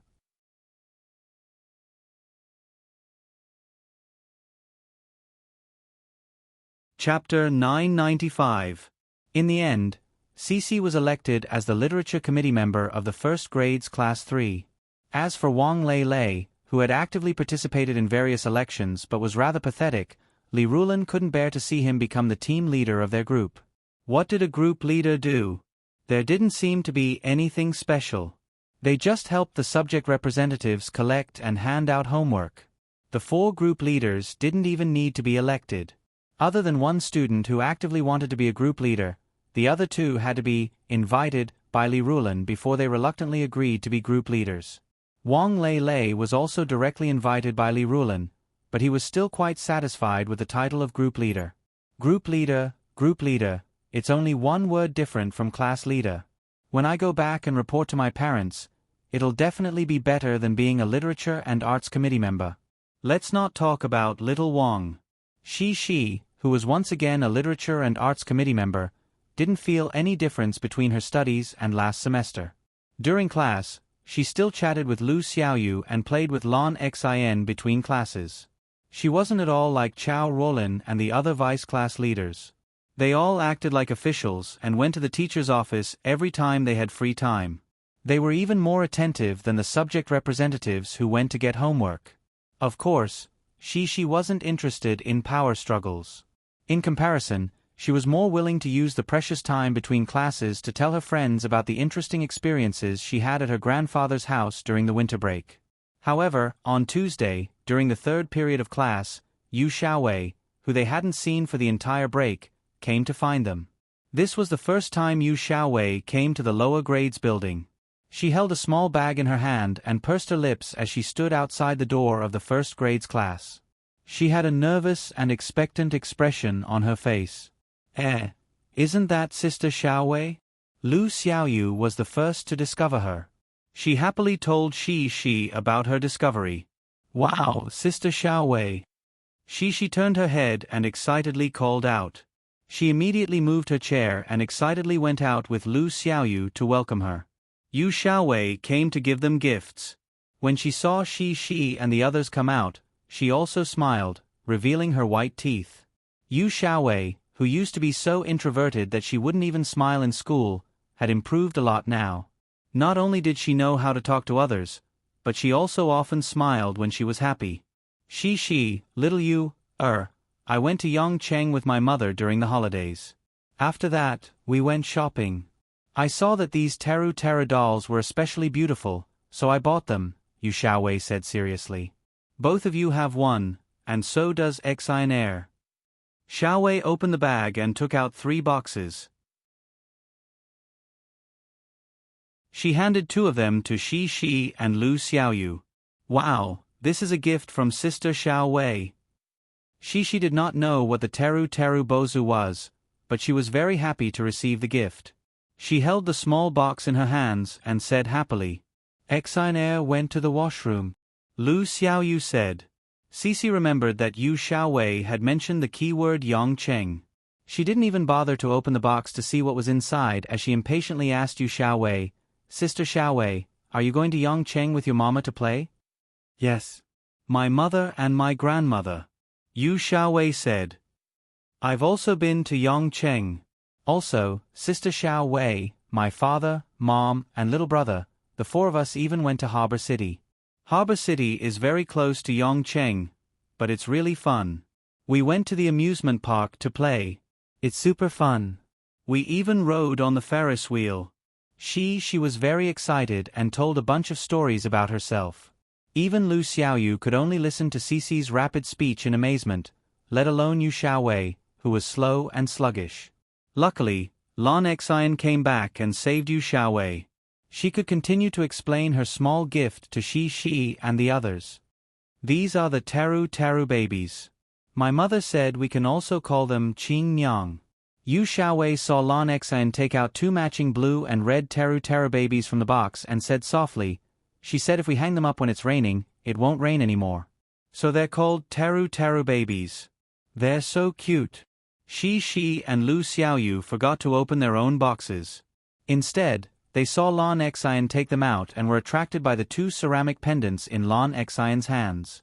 The 2 girls excitedly went over and looked at them with their heads lowered. I like them a lot. Lan Xian touched them lovingly for a while and finally nodded in approval. Thank you, Sister Xiaowei. Shi, little Yu, you have one too. Yu Xiaowei reminded them.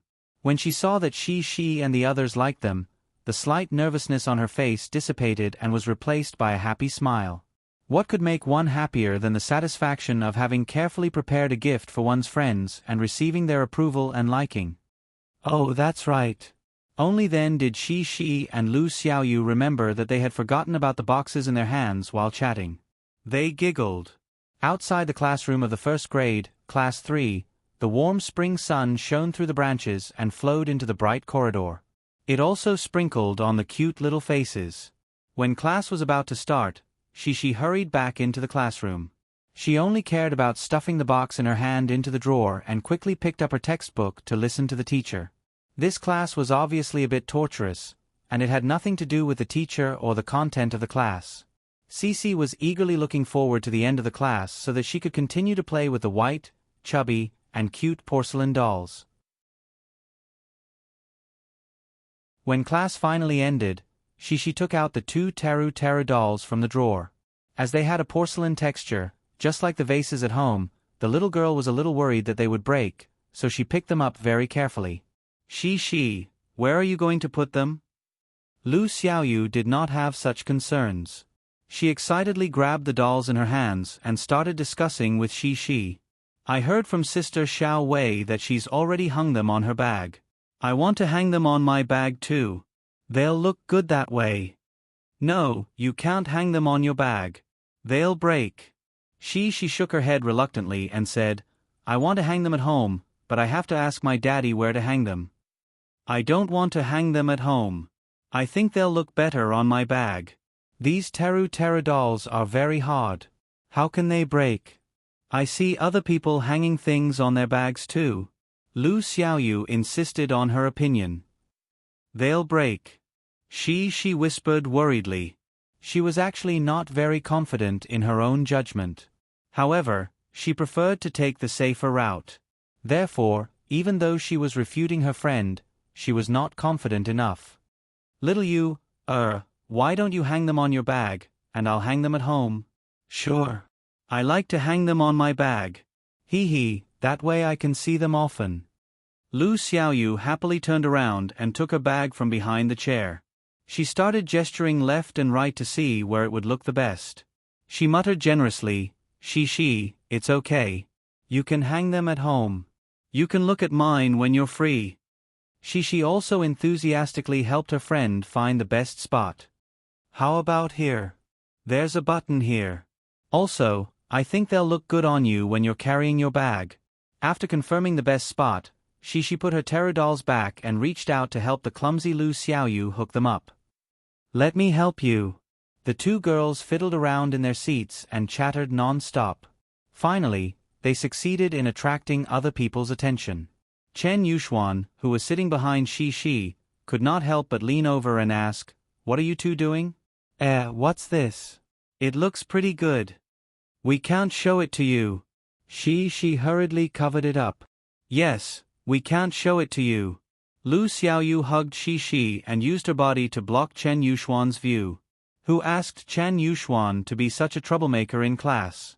Moreover, he had a record of peeking at Shi's test papers.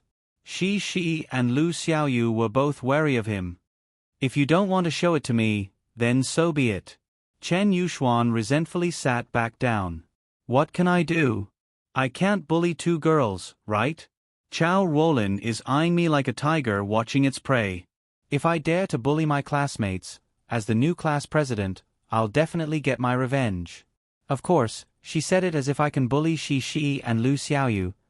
Not to mention that Shi is taller than me, stronger than me, and knows swordsmanship. Lu Xiaoyu's father is a police officer. He once saw Lu Xiaoyu's father driving a police car at the school gate after school. These two girls are not easy to deal with. Sob, I better not provoke them.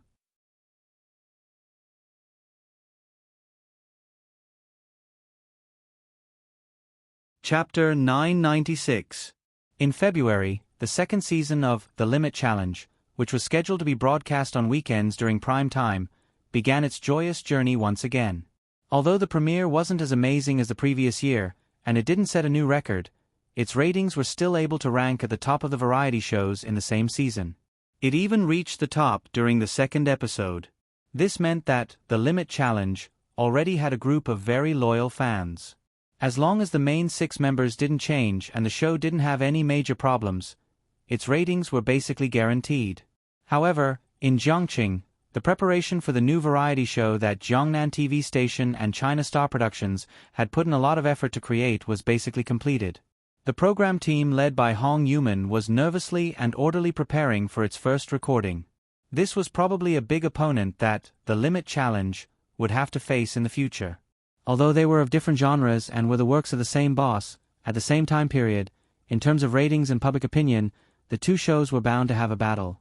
Today, Yang Yi and Murphy also came to Jiangnan TV station. They were prepared to visit and experience the recording hall that Jiangnan TV station had specially built for their show with a lot of money. Yang Yi didn't expect Jiangnan TV station to be so rich and generous. There was never a lack of reporters waiting outside Jiangnan TV station. Yang Yi's car slowly drove into the courtyard and stopped in the parking lot. When he and Murphy got out of the car, they heard the sound of camera clicking behind them. Yang Yi subconsciously turned his head to look. A few paparazzi were excitedly standing outside the fence holding their cameras and frantically pressing the shutters. Yang Yi was used to this kind of scene by now. His eyes just swept past them, but his expression didn't change at all. Then, Yang Yi locked the car and reached out to gently hug Murphy, who was carrying Tong Tong. The two of them calmly walked in the direction of the TV station building. Hong Yuman came out to greet them. Coincidentally, Yang Yi and the others also met Jiangnan TV station's director, Wu Xiongdong, and his assistant, Qin Yu, downstairs. Wu Xiongdong smiled when he saw Yang Yi. However, he still had a meeting to host later, so he got Qin Yu to entertain Yang Yi. There was no need to elaborate on the pleasantries. The main purpose of Yang Yi and his team was to visit and check out the new recording hall of I Am a Singer. Soon, they arrived at the recording hall. As soon as they entered, the door was closed, and any movement from the outside world seemed to have been isolated. The perfect soundproofing effect made Yang Yi and Mo Fei, with their picky ears, could only hear the buzzing of the staff talking at the scene. The recording hall was about 1,200 square meters. It wasn't big, but it could support a small stage. The circular stage was like a heavenly altar, surrounded by several rings of stairs. It gave people a sense of competition like the PK stage in the middle of the Colosseum. The decoration of the stage was very luxurious. The bright black tiles were made of a special material. It was a kind of decoration that reflected light but didn't reflect too much light like a mirror. When different colors of light hit it, there would be a certain degree of enhancement effect. Behind the stage, there were all kinds of spotlights and colored lights. However, the most eye-catching ones were the rows of line array speakers. They were like the sails of a sailboat, hanging down in rows. This is all thanks to Zhongnan TV station's support. Our equipment is very good.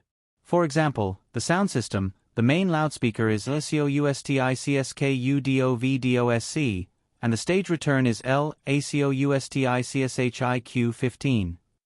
Hong Yumin excitedly introduced to Yang Yi.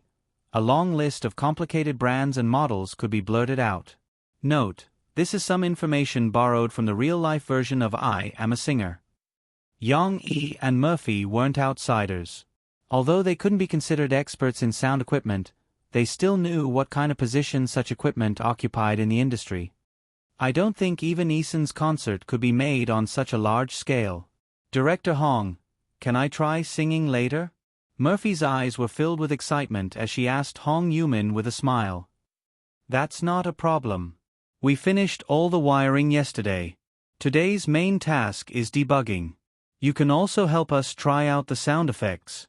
Hong Yumin said with a smile.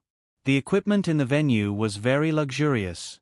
Other than the sound system, there was also the Ferrari DJI Co SD5 and SD7 of sound mixers. There were also the best microphones and wireless systems. Of course, with such good equipment, it still required a top team to support it. However, there was no need to worry about that. After the first season of China's Voice, as well as the continuous recruitment of the industry's top tuners, sound collectors, and music producers, the professional team that China Star Productions assigned to Hong Yumin could be said to be a luxurious lineup. Qin Yu was indeed the assistant to the director. He knew how to behave.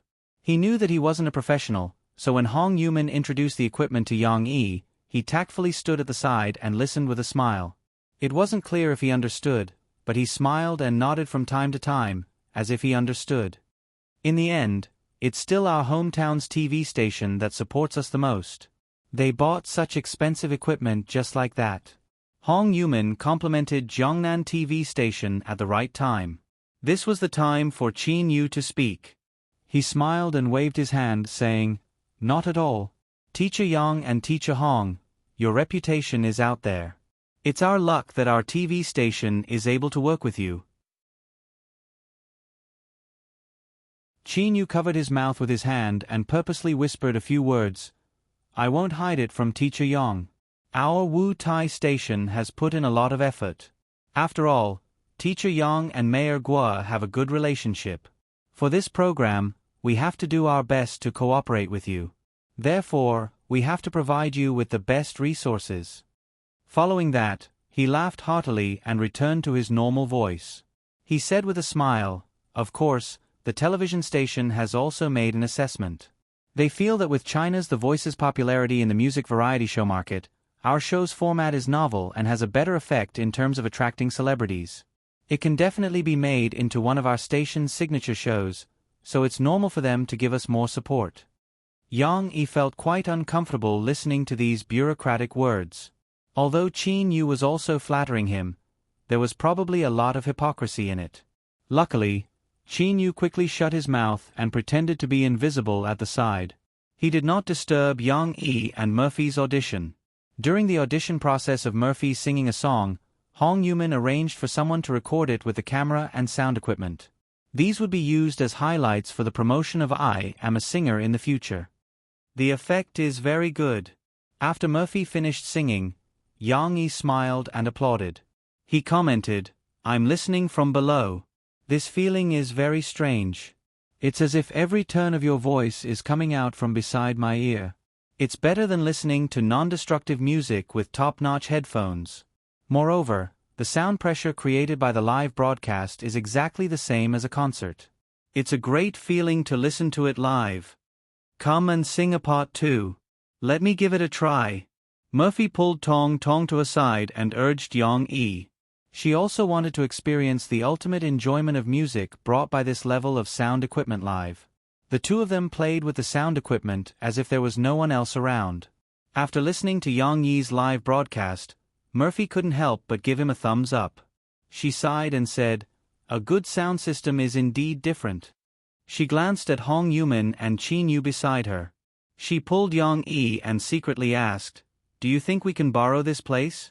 I suddenly feel that this place is very suitable for holding a fan handshake meeting. We can occasionally hold small events like this. It doesn't have to be a big concert. It's also a good way to give back to the fans who have always supported us." Murphy was a little uncertain. This was because the venue and equipment belonged to Jiangnan TV station. If they wanted to borrow it, they would have to ask for Guazi's father's favor. Yang Yi smiled and said, "Why would we want to borrow from others? If you like it, we can buy a piece of land near the company and build a small theater. We can just build our own venue according to this scale." Yang Yi could still afford to squander this amount of money.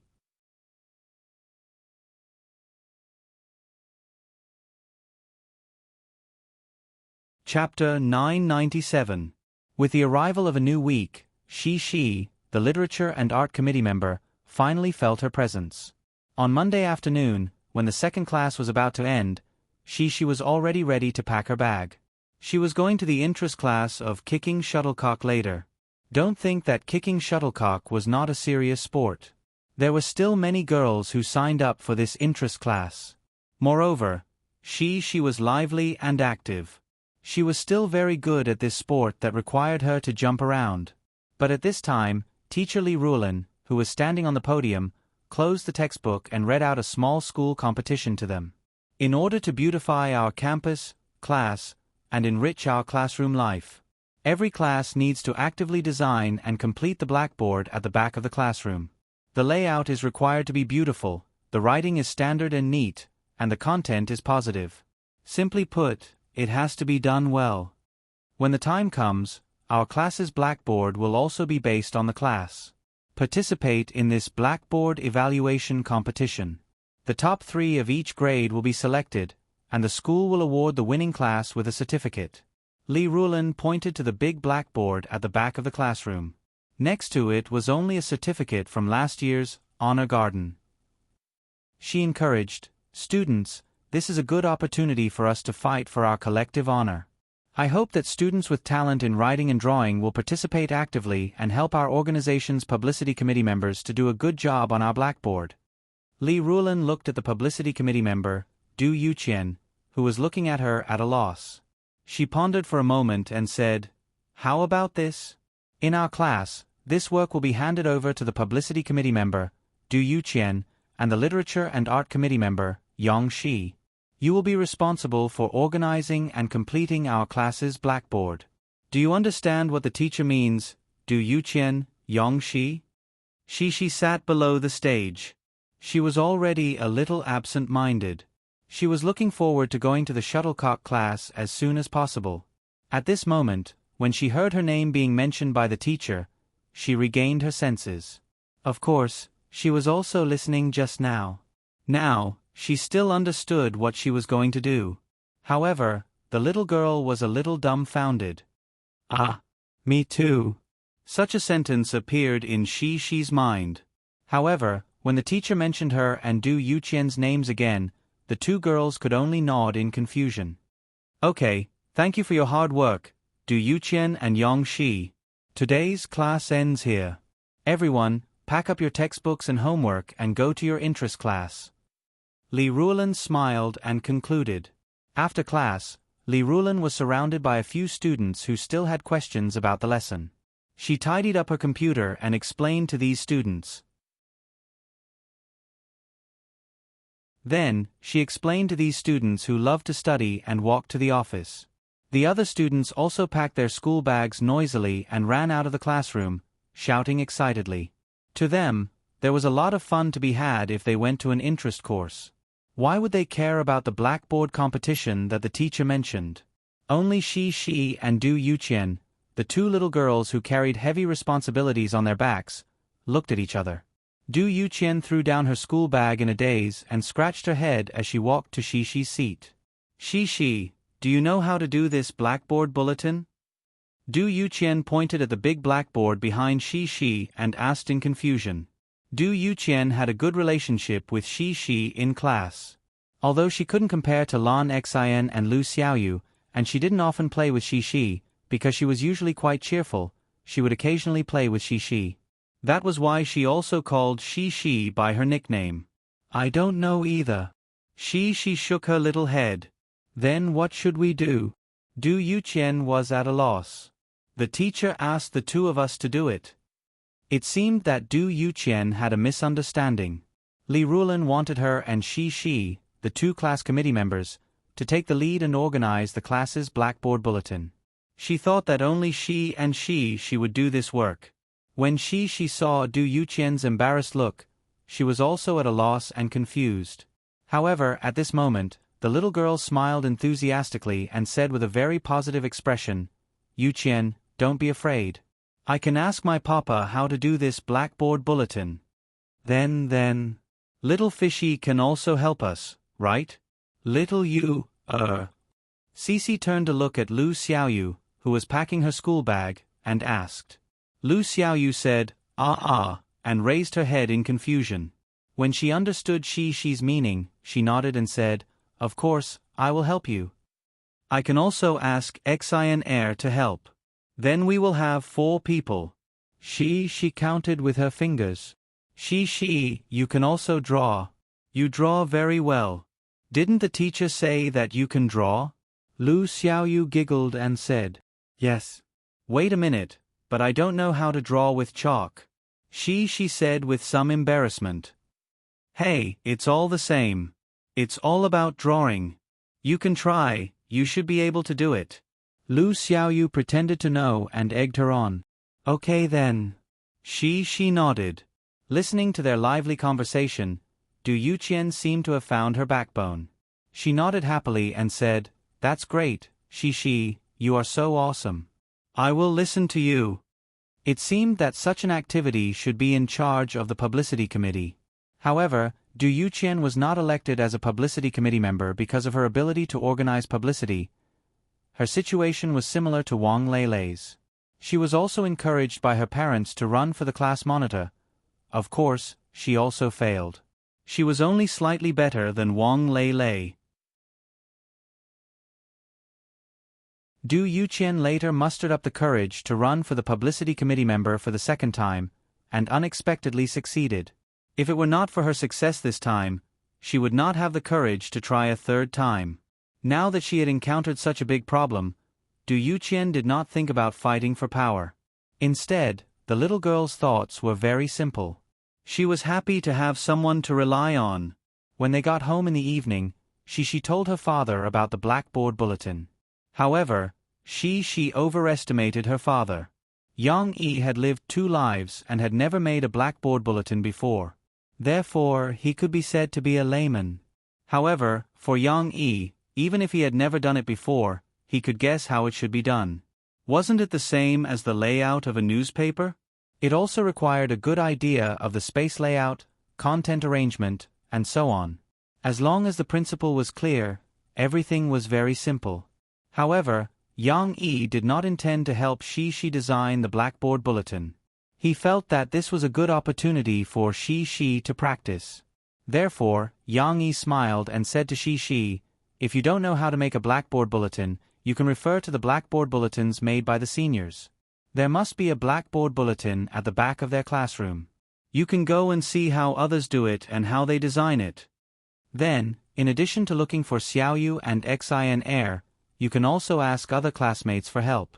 Yang Yi said, "For example, if you need to write on the blackboard, you can ask classmates who can write well to help.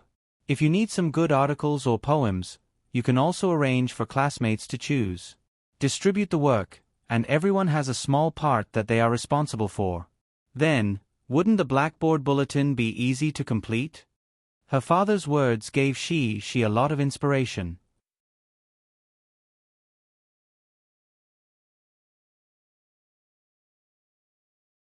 Chapter 998. My papa said that we can go and see how other people make blackboard announcements. On Tuesday morning, after the first class, Shi excitedly gathered her friends and Du Yuqian together. Like a round table meeting, they gathered together and started to discuss. "Okay." Du Yuqian didn't even think about it. She giggled and said, "Who are we going to see?" Lon Xian didn't follow the crowd's lead and asked, "We can go and see Sister Xiaowei's class.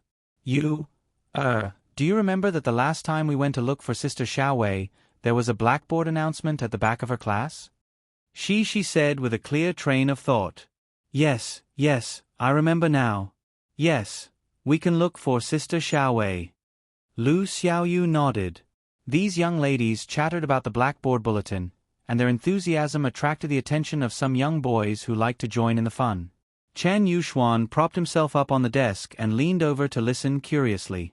However, he didn't want to work. As soon as he heard the girls talking about how to make the blackboard announcement, Chen Yuxuan immediately retracted his head, as if he was worried that Shi and the others would drag him to work. However, why would the girls pay attention to him? During the break between classes, Cici led her 3 teammates and stormed toward the 3rd grade class 6, which was Yu Xiaowei's class. "You want to see the blackboard announcement?" After listening to Shi's explanation, Yu Xiaowei led Shi and the others to the window at the back. The 5 of them stood in a row and leaned against the window to look inside. The 3rd grade children's blackboard announcements were quite good. After all, they had 2 years of experience. The blackboard announcements that were made last semester still looked brand new. The lines of text were separated by colored frames and patterns. This way, space could be used more rationally, and the layout was more orderly and beautiful. The big title was also very beautiful. It was probably drawn with chalk, and every stroke reflected a very clear 3-dimensional feeling. The corners of the text box were also interspersed with small pictures, giving off a cute and refreshing feeling.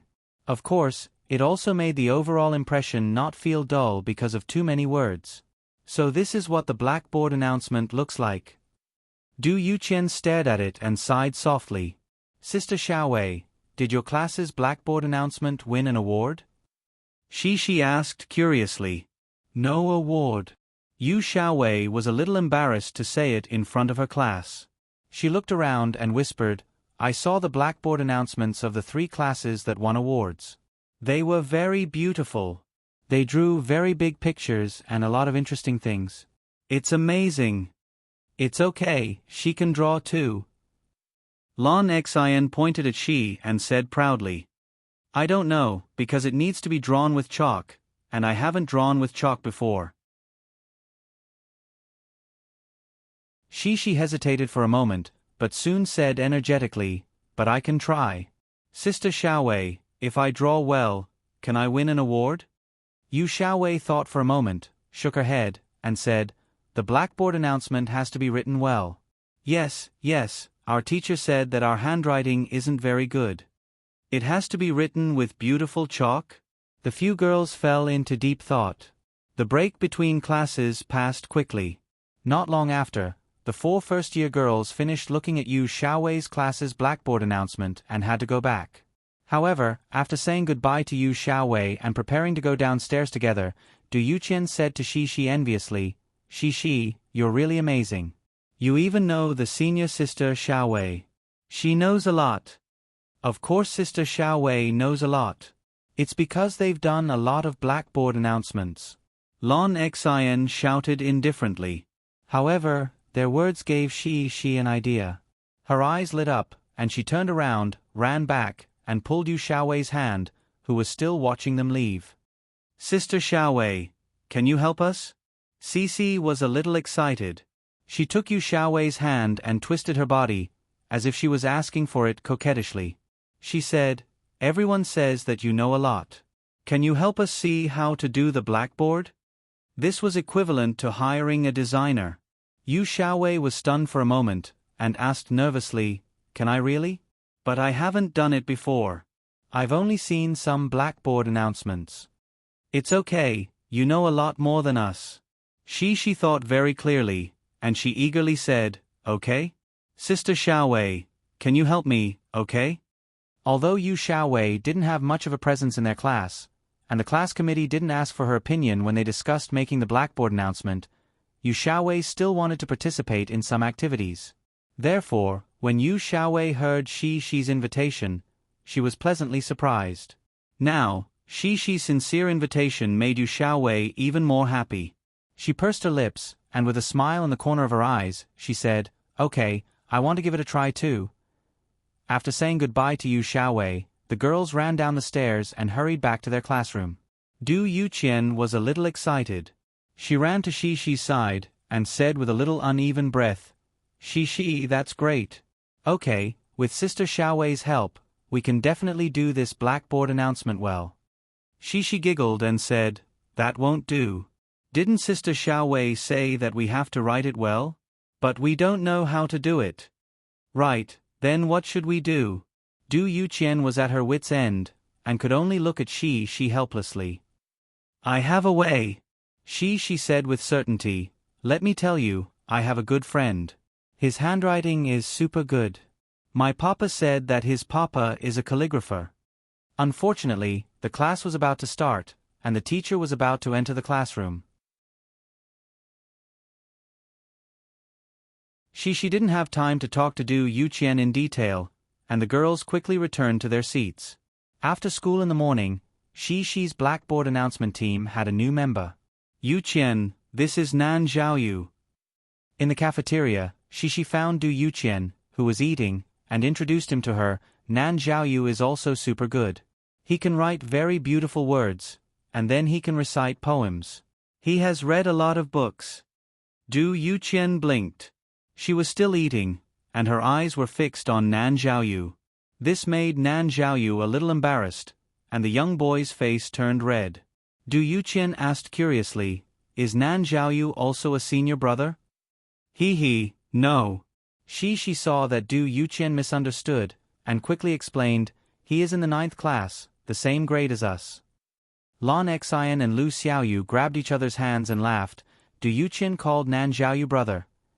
"Then, will Nan Xiaoyu also help us make the blackboard announcement?" Du Yuqian asked worriedly. She felt that they were in the same grade, so why would this boy help their class make the blackboard announcement? Yes. She felt that it was natural, and she took credit. "Nan Xiaoyu was invited by me. I will help." Nan Xiaoyu saw Du Yuqian's doubt, and couldn't help but say, "Because she and I are best friends." Du Yuqian chuckled and said, "Okay. That's great, we have so many people to make the blackboard announcement." Du Yuqian saw that there were so many people to help, and her confidence also rose. They could definitely do a good job on the blackboard announcement, and maybe they could even win an award and be praised by the teacher and mother. It was all because she had a good friend, Shi. This network was too powerful.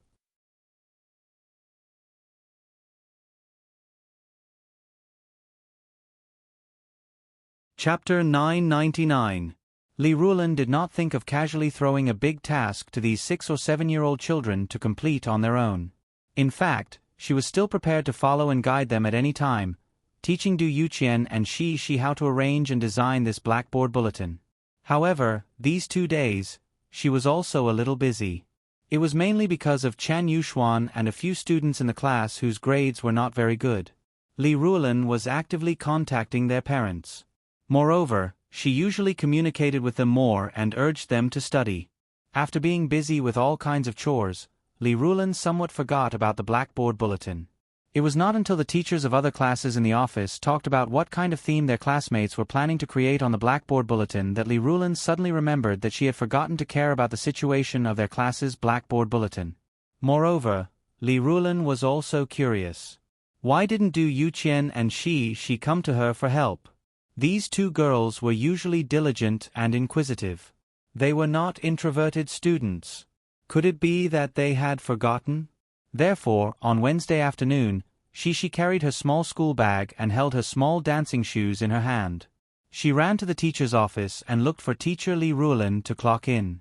Li Rulan signed her name and asked with a smile, "Yang Shi, do you still remember the blackboard bulletin that the teacher told you about on Monday afternoon before school? The teacher asked you and Du Yuqian to be in charge of this matter." She did not understand why the teacher would ask this. The little girl blinked her eyes in confusion and replied in a clear voice, "I remember." "Remember?"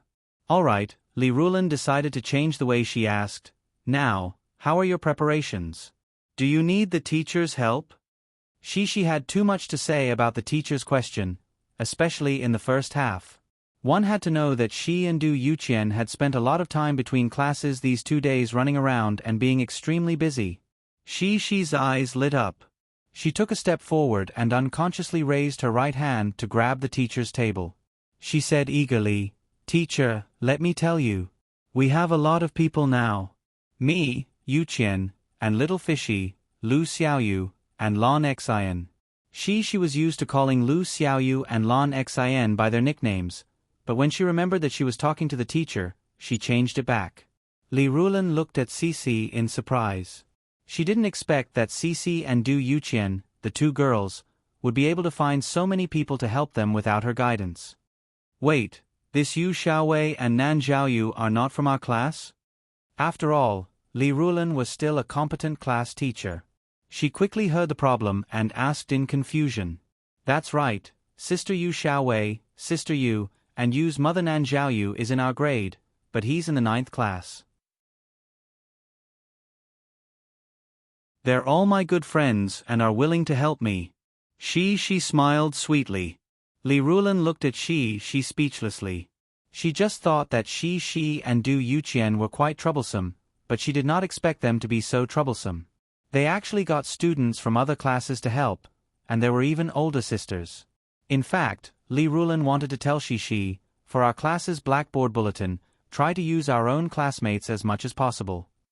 However, when Li Rulan saw that she was still excitedly introducing the abilities of each member of her team, she quickly thought, "I can't dampen the enthusiasm of the children." "Ahem, she, since you can find so many helpers, it's also your ability." Li Rulan thought for a moment, then smiled and said, "Then can you tell me how it's going? When are you going to start drawing the blackboard bulletin on the blackboard?" "Yes, me, Yuqian, and Lan Xian." She listed a long list of names again, then patiently told the teacher about the details of their preparation today. "We went to look at a lot of 3rd grade's blackboard bulletins, and then we're going to design it together tomorrow. Sister Xiaowei will teach us." Li Rulan looked at she's beaming face and suddenly felt a sense of defeat. How did she teach such amazing children? They were only in the 1st grade, but they already had such organizational and planning skills? Now that they had started to get on the right track, she, as the form teacher, was late. Moreover, Li Rulan had a humble question in her mind: what's the use of having you as the form teacher? No matter what, Li Rulan still encouraged she and let her and her friends continue to work hard. Li Rulan was a little curious and wanted to see what these outstanding children could do. During dinner in the evening, she also talked to her father about the blackboard bulletin. In the past few days, the blackboard bulletin had been a hot topic in their family. However, at this moment, the little girl was not as confident as she was in school. "Papa, what do you think we should draw on the blackboard?" She held the chopsticks as if she was holding a paintbrush. Her elbows were on the table, and she frowned slightly and said in distress, "What do you want to draw?" Yang Yi asked with a smile. His hands were not idle, and he picked up some vegetables for the little girl with his chopsticks. She did not look at her bowl. Her eyes were looking at the empty space above her father's head, as if she was thinking. She pouted and said, I want to draw a super beautiful drawing. Then the teacher will like it, and everyone will like it. Then we can win the prize. But this idea was a little too naive. She was obviously aware of some of the difficulties. She held her cheek with her left palm and looked cute and worried. She muttered, but I can't draw, and I don't know how to draw with chalk. It's too difficult to draw a super beautiful drawing. Yang Yi understood what she wanted to express and said with a smile, Papa knows. You want to draw a simple but beautiful drawing, right? She finally came to her senses. She looked at her father and nodded. The little girl's big eyes were full of eagerness. She hoped that her father would give her some ideas. Yang Yi touched his chin and said, A simple, beautiful and interesting drawing. What should I draw? He did not have a particularly good idea at the moment, but since she asked him for help, he could not disappoint she. He looked around and glanced at the bowls, chopsticks, and ingredients in the dining room. He glanced at she's body, the lights on the wall, the flower arrangement, and other decorations. Finally, his eyes fell on the 3 British Shorthairs who were enjoying their dinner. At this time, Dodo, Gray, and Xiao Guai buried their heads in their bowls. The cat food that Yang Yi the poop picker had prepared for them was as delicious as always. They enjoyed it very much. Xiao Guai seemed to have felt Yang Yi's gaze.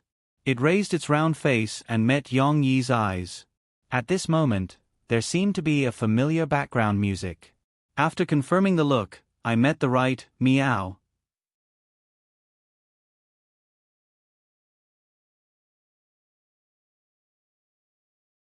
Chapter 1000. She, do you still have the crayons that I bought for you?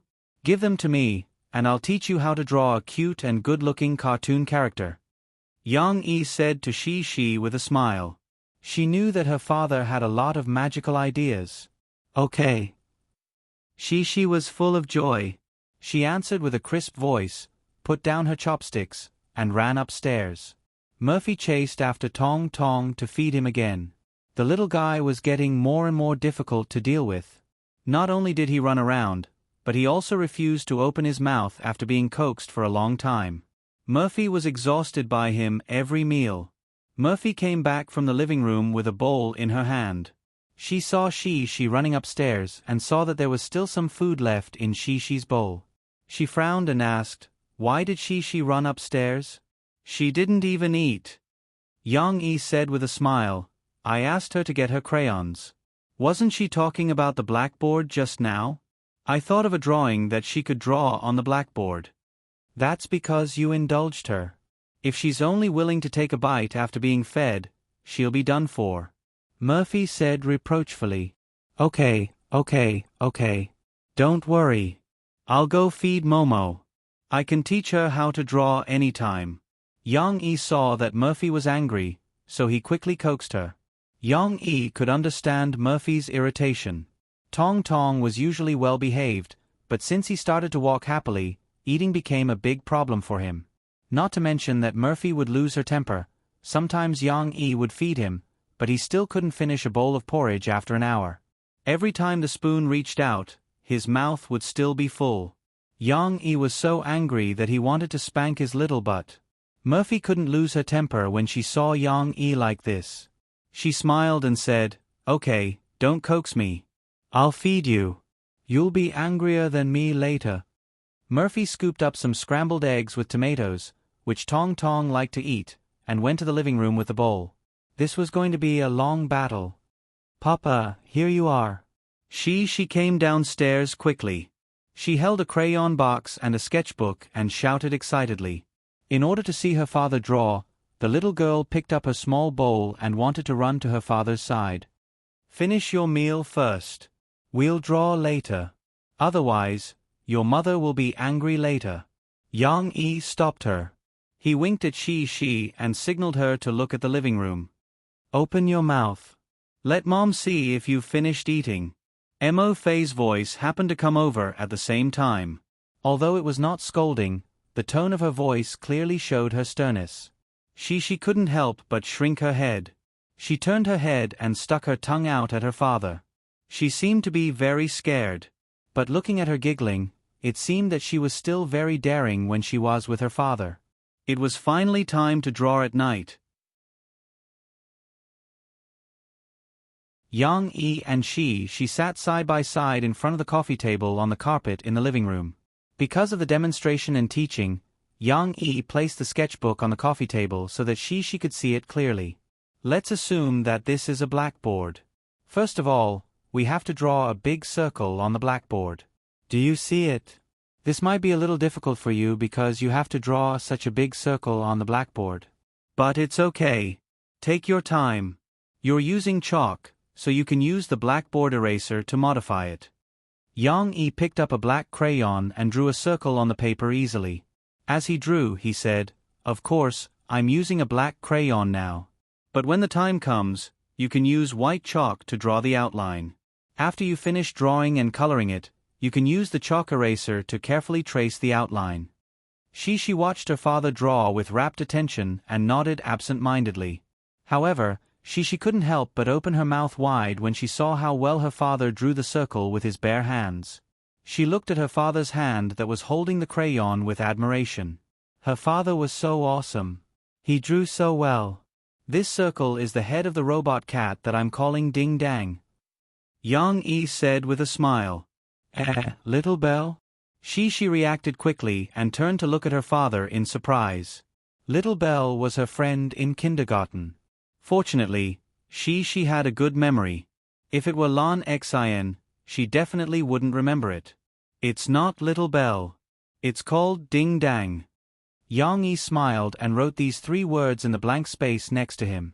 He said, "Why is it called Ding Dang? Look, we're going to draw a small collar here.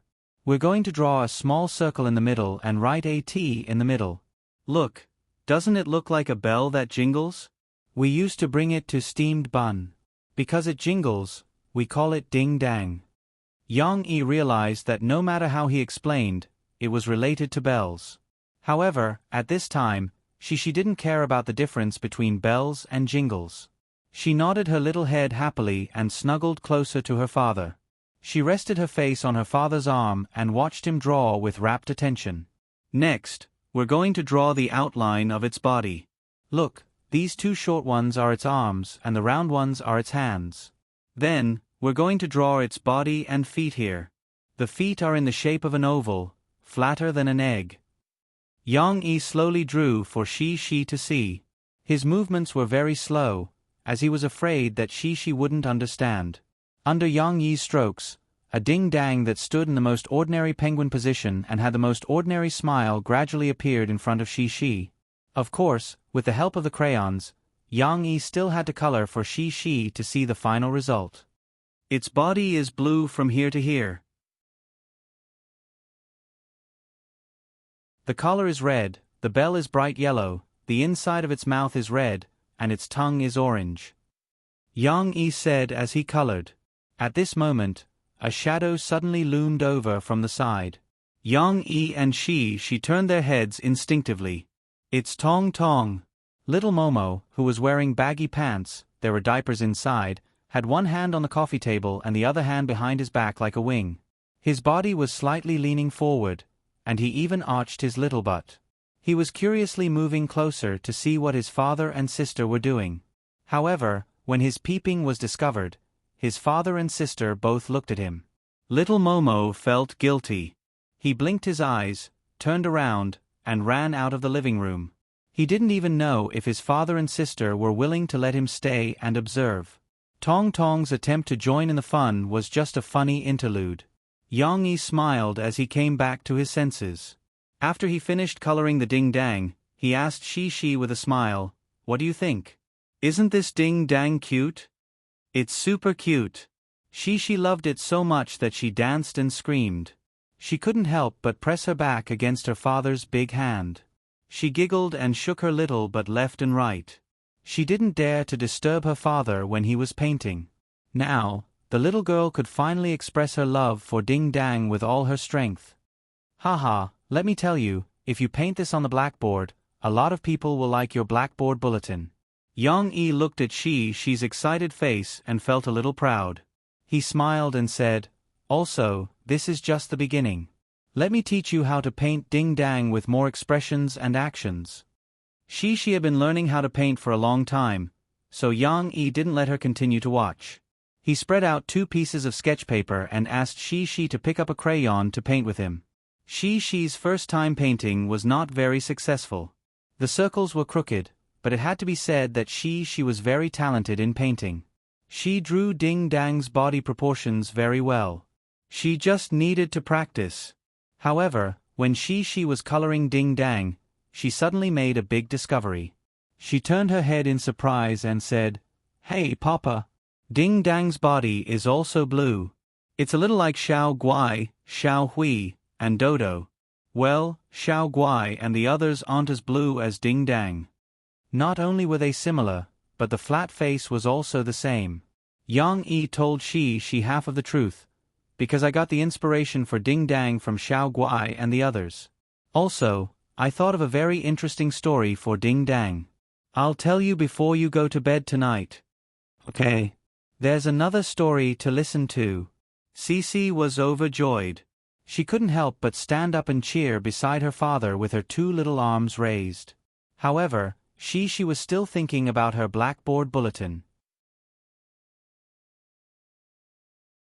After the excitement, she quickly sat down and said to her father energetically, "Papa, let's paint Ding Dang first. I want to paint Ding Dang super nice."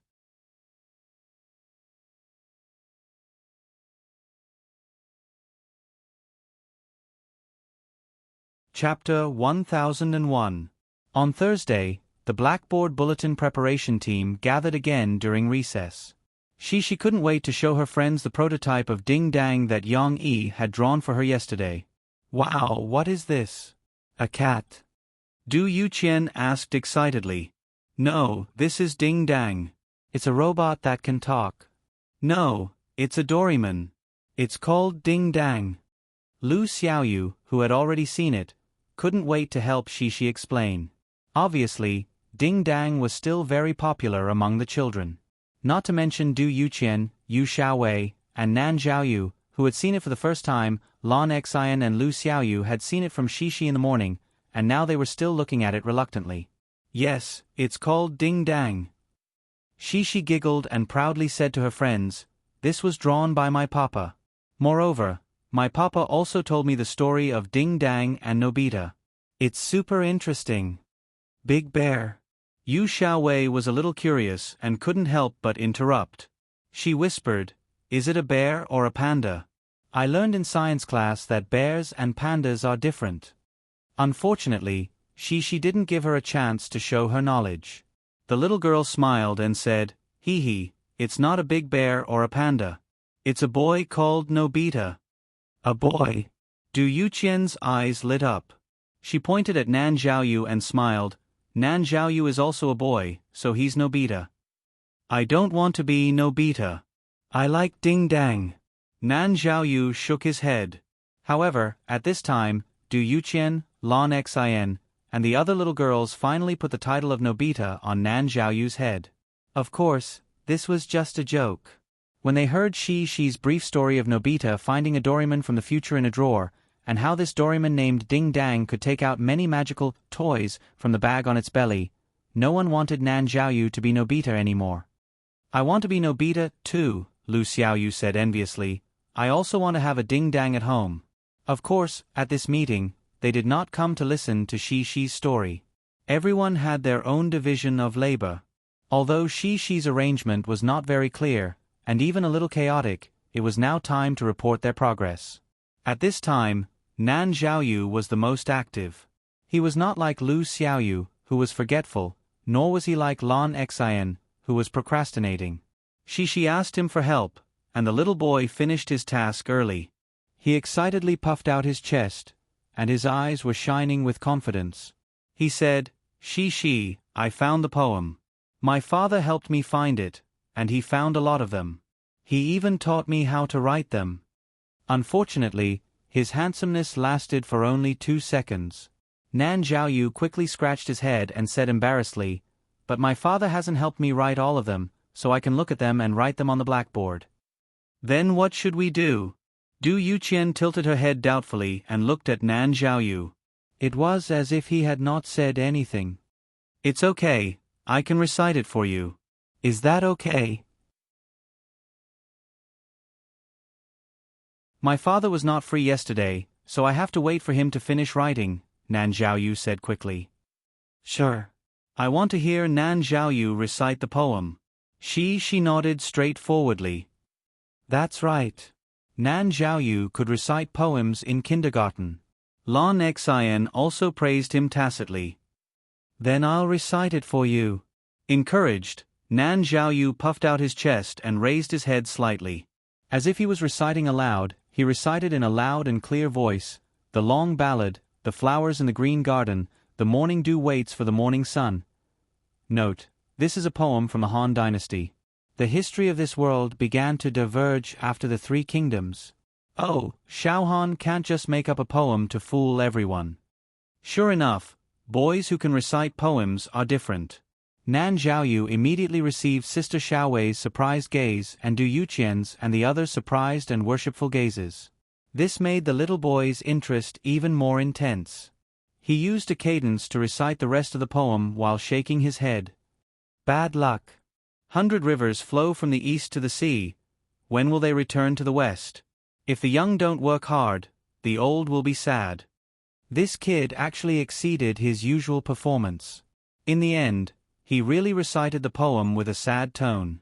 If someone secretly recorded this scene and posted it on the internet, Nan Xiaoyu would definitely make many netizens laugh at him for pretending to be an adult. No, pretending to be an old man's tone.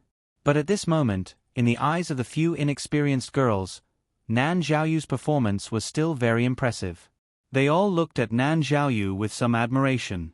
Actually, if there was more praise, Nan Xiaoyu would be happier. But the girls didn't know how to praise or what words to use. For a moment, the atmosphere was silent and awkward. Only she opened her mouth. She asked excitedly, "Is there more? Is there more?" "Yes," Nan Xiaoyu said happily. Yang Yi drove alone to the office building of the Binhai District Backwave Technology Company. Today's Backwave Technology Company was no longer the simple startup company formed by student programmers. After a few years of formal development, it had also become a major benchmark for social software in the domestic technology industry. The market value continued to rise. Although it wasn't listed yet, and no one knew how much power it could explode, Holang Technologies, which was sitting on Weibo and WeChat, had become a large company that was on equal footing with the previously dominant SNS.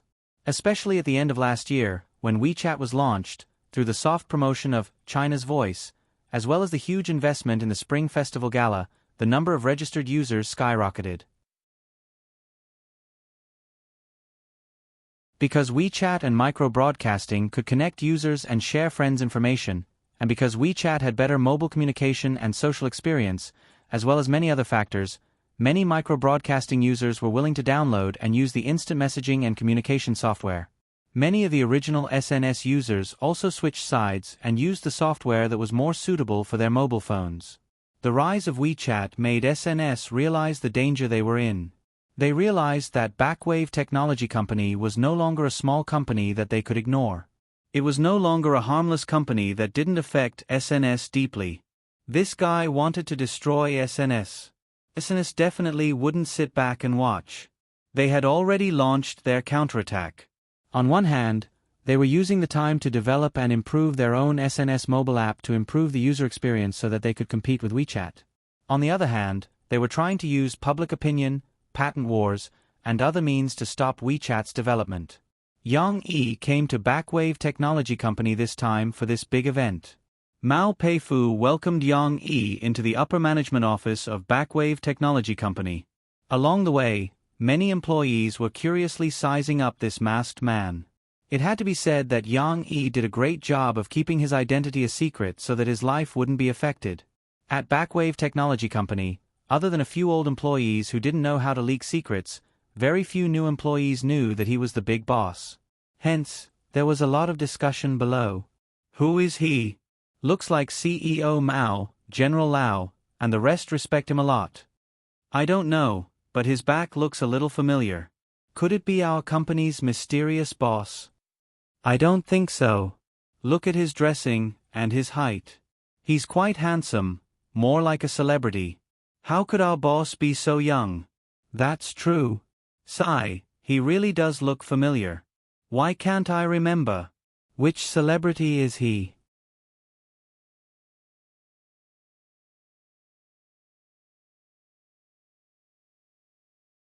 Chapter 1002.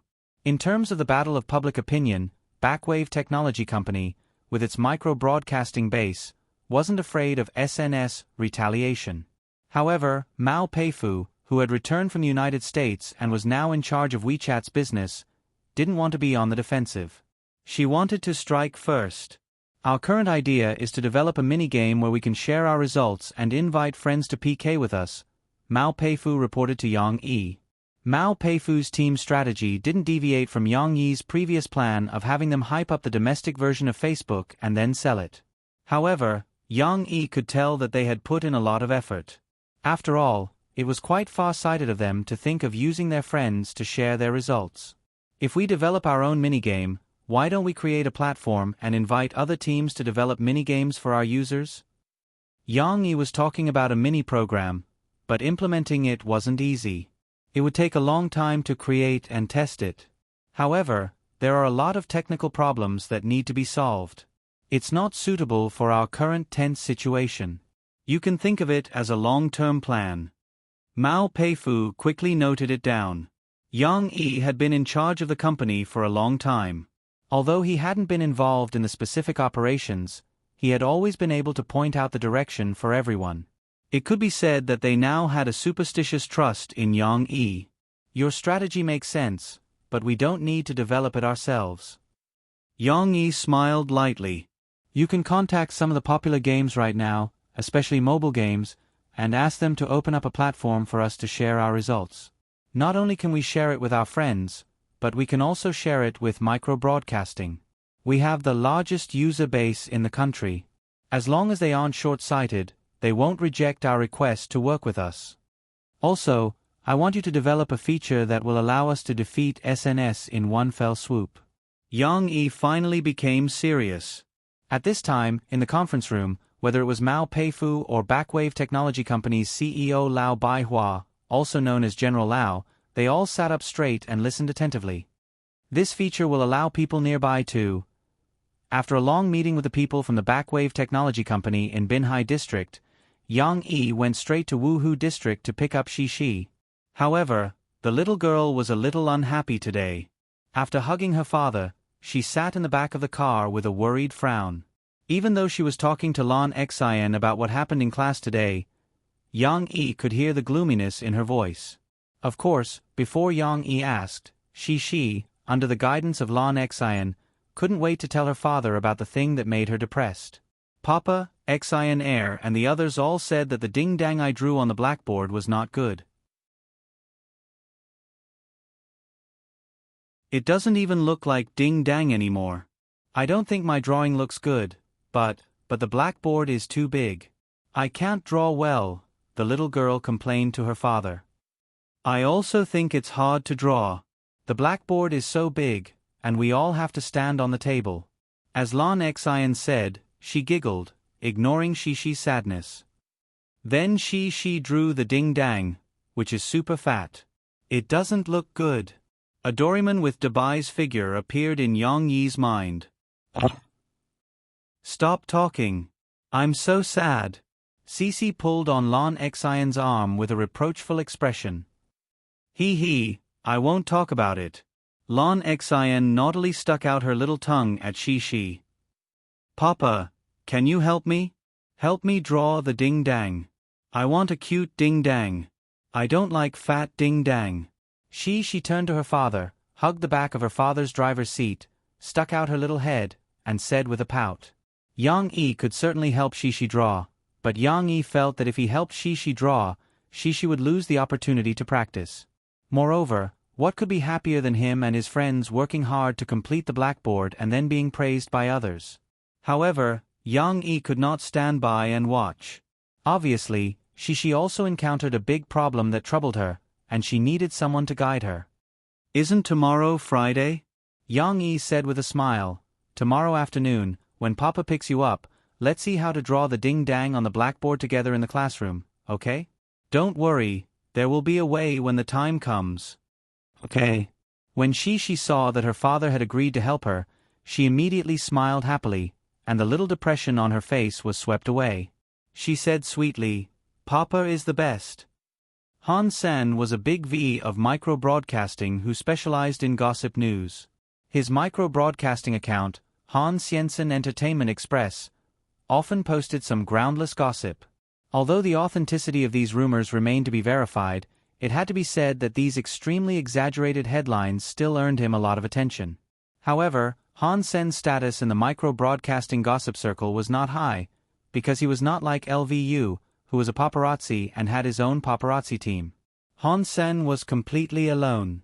Moreover, he relied on some of his own unique tricks to get the photos, and relied on his thick skin to fabricate stories to brew those half-true and half-false gossip. These days, you can't earn money by being honest. If you want to earn attention, you have to rely on your thick skin. Tonight, Han Sen searched for the names of some stars on micro-broadcasting to see if he could catch some big news that the paparazzi missed from the micro-broadcasting of passers-by. This was one of Han Sen's secrets to fighting alone. Of course, the efficiency of doing so was also very low. Catching gossip news like this was tantamount to looking for a needle in a haystack. Fortunately, Han Sen, who was an otaku and an internet addict, had plenty of time. However, Han Sen did not expect that there would be a harvest so soon today. "A mysterious person came to our company today. He looks like Yang Yi." Han Sen searched for Yang Yi's name. After scrolling through several pages, he finally saw a micro-broadcasting that made him feel refreshed. Clicking on the accompanying picture of this micro-broadcasting, Han Sen saw a vague back.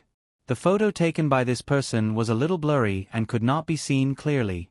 However, it didn't matter. Han Sen had a way.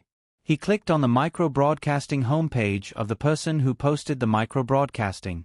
He opened the people he followed and checked them one by one. Finally, his efforts paid off. Han Sen finally found a micro-broadcasting sent by someone who seemed to be his colleague in the list of people he followed. "Why is the company so serious today? General Lau and Chairman Mao are out together to welcome a very young person. Could he be our big boss? I'm just guessing." The text of this micro-broadcasting had nothing to do with Yang Yi. However, Han Sen could tell at a glance that the office environment in this photo was the same as the previous photo. Moreover, the tall man wearing a mask was indeed dressed the same as the previous photo. This is Yang Yi. Han Sen was used to this job. In fact, he was not much different from the paparazzi. How sharp were his eyes! He immediately recognized the person in the photo. It was Yang Yi. Wait. Han Sen was excited and said to himself, "In this photo, why is there a micro-broadcasting doll on that person's desk?" Han Sen glanced at the location sent by the micro-broadcasting again. He could not help but breathe heavily. He moved his fingers excitedly and searched for the location of the micro-broadcasting company. You're tuning in to the Narrate and Escape YouTube channel. Don't forget to subscribe and join us on this journey to catch the most captivating stories.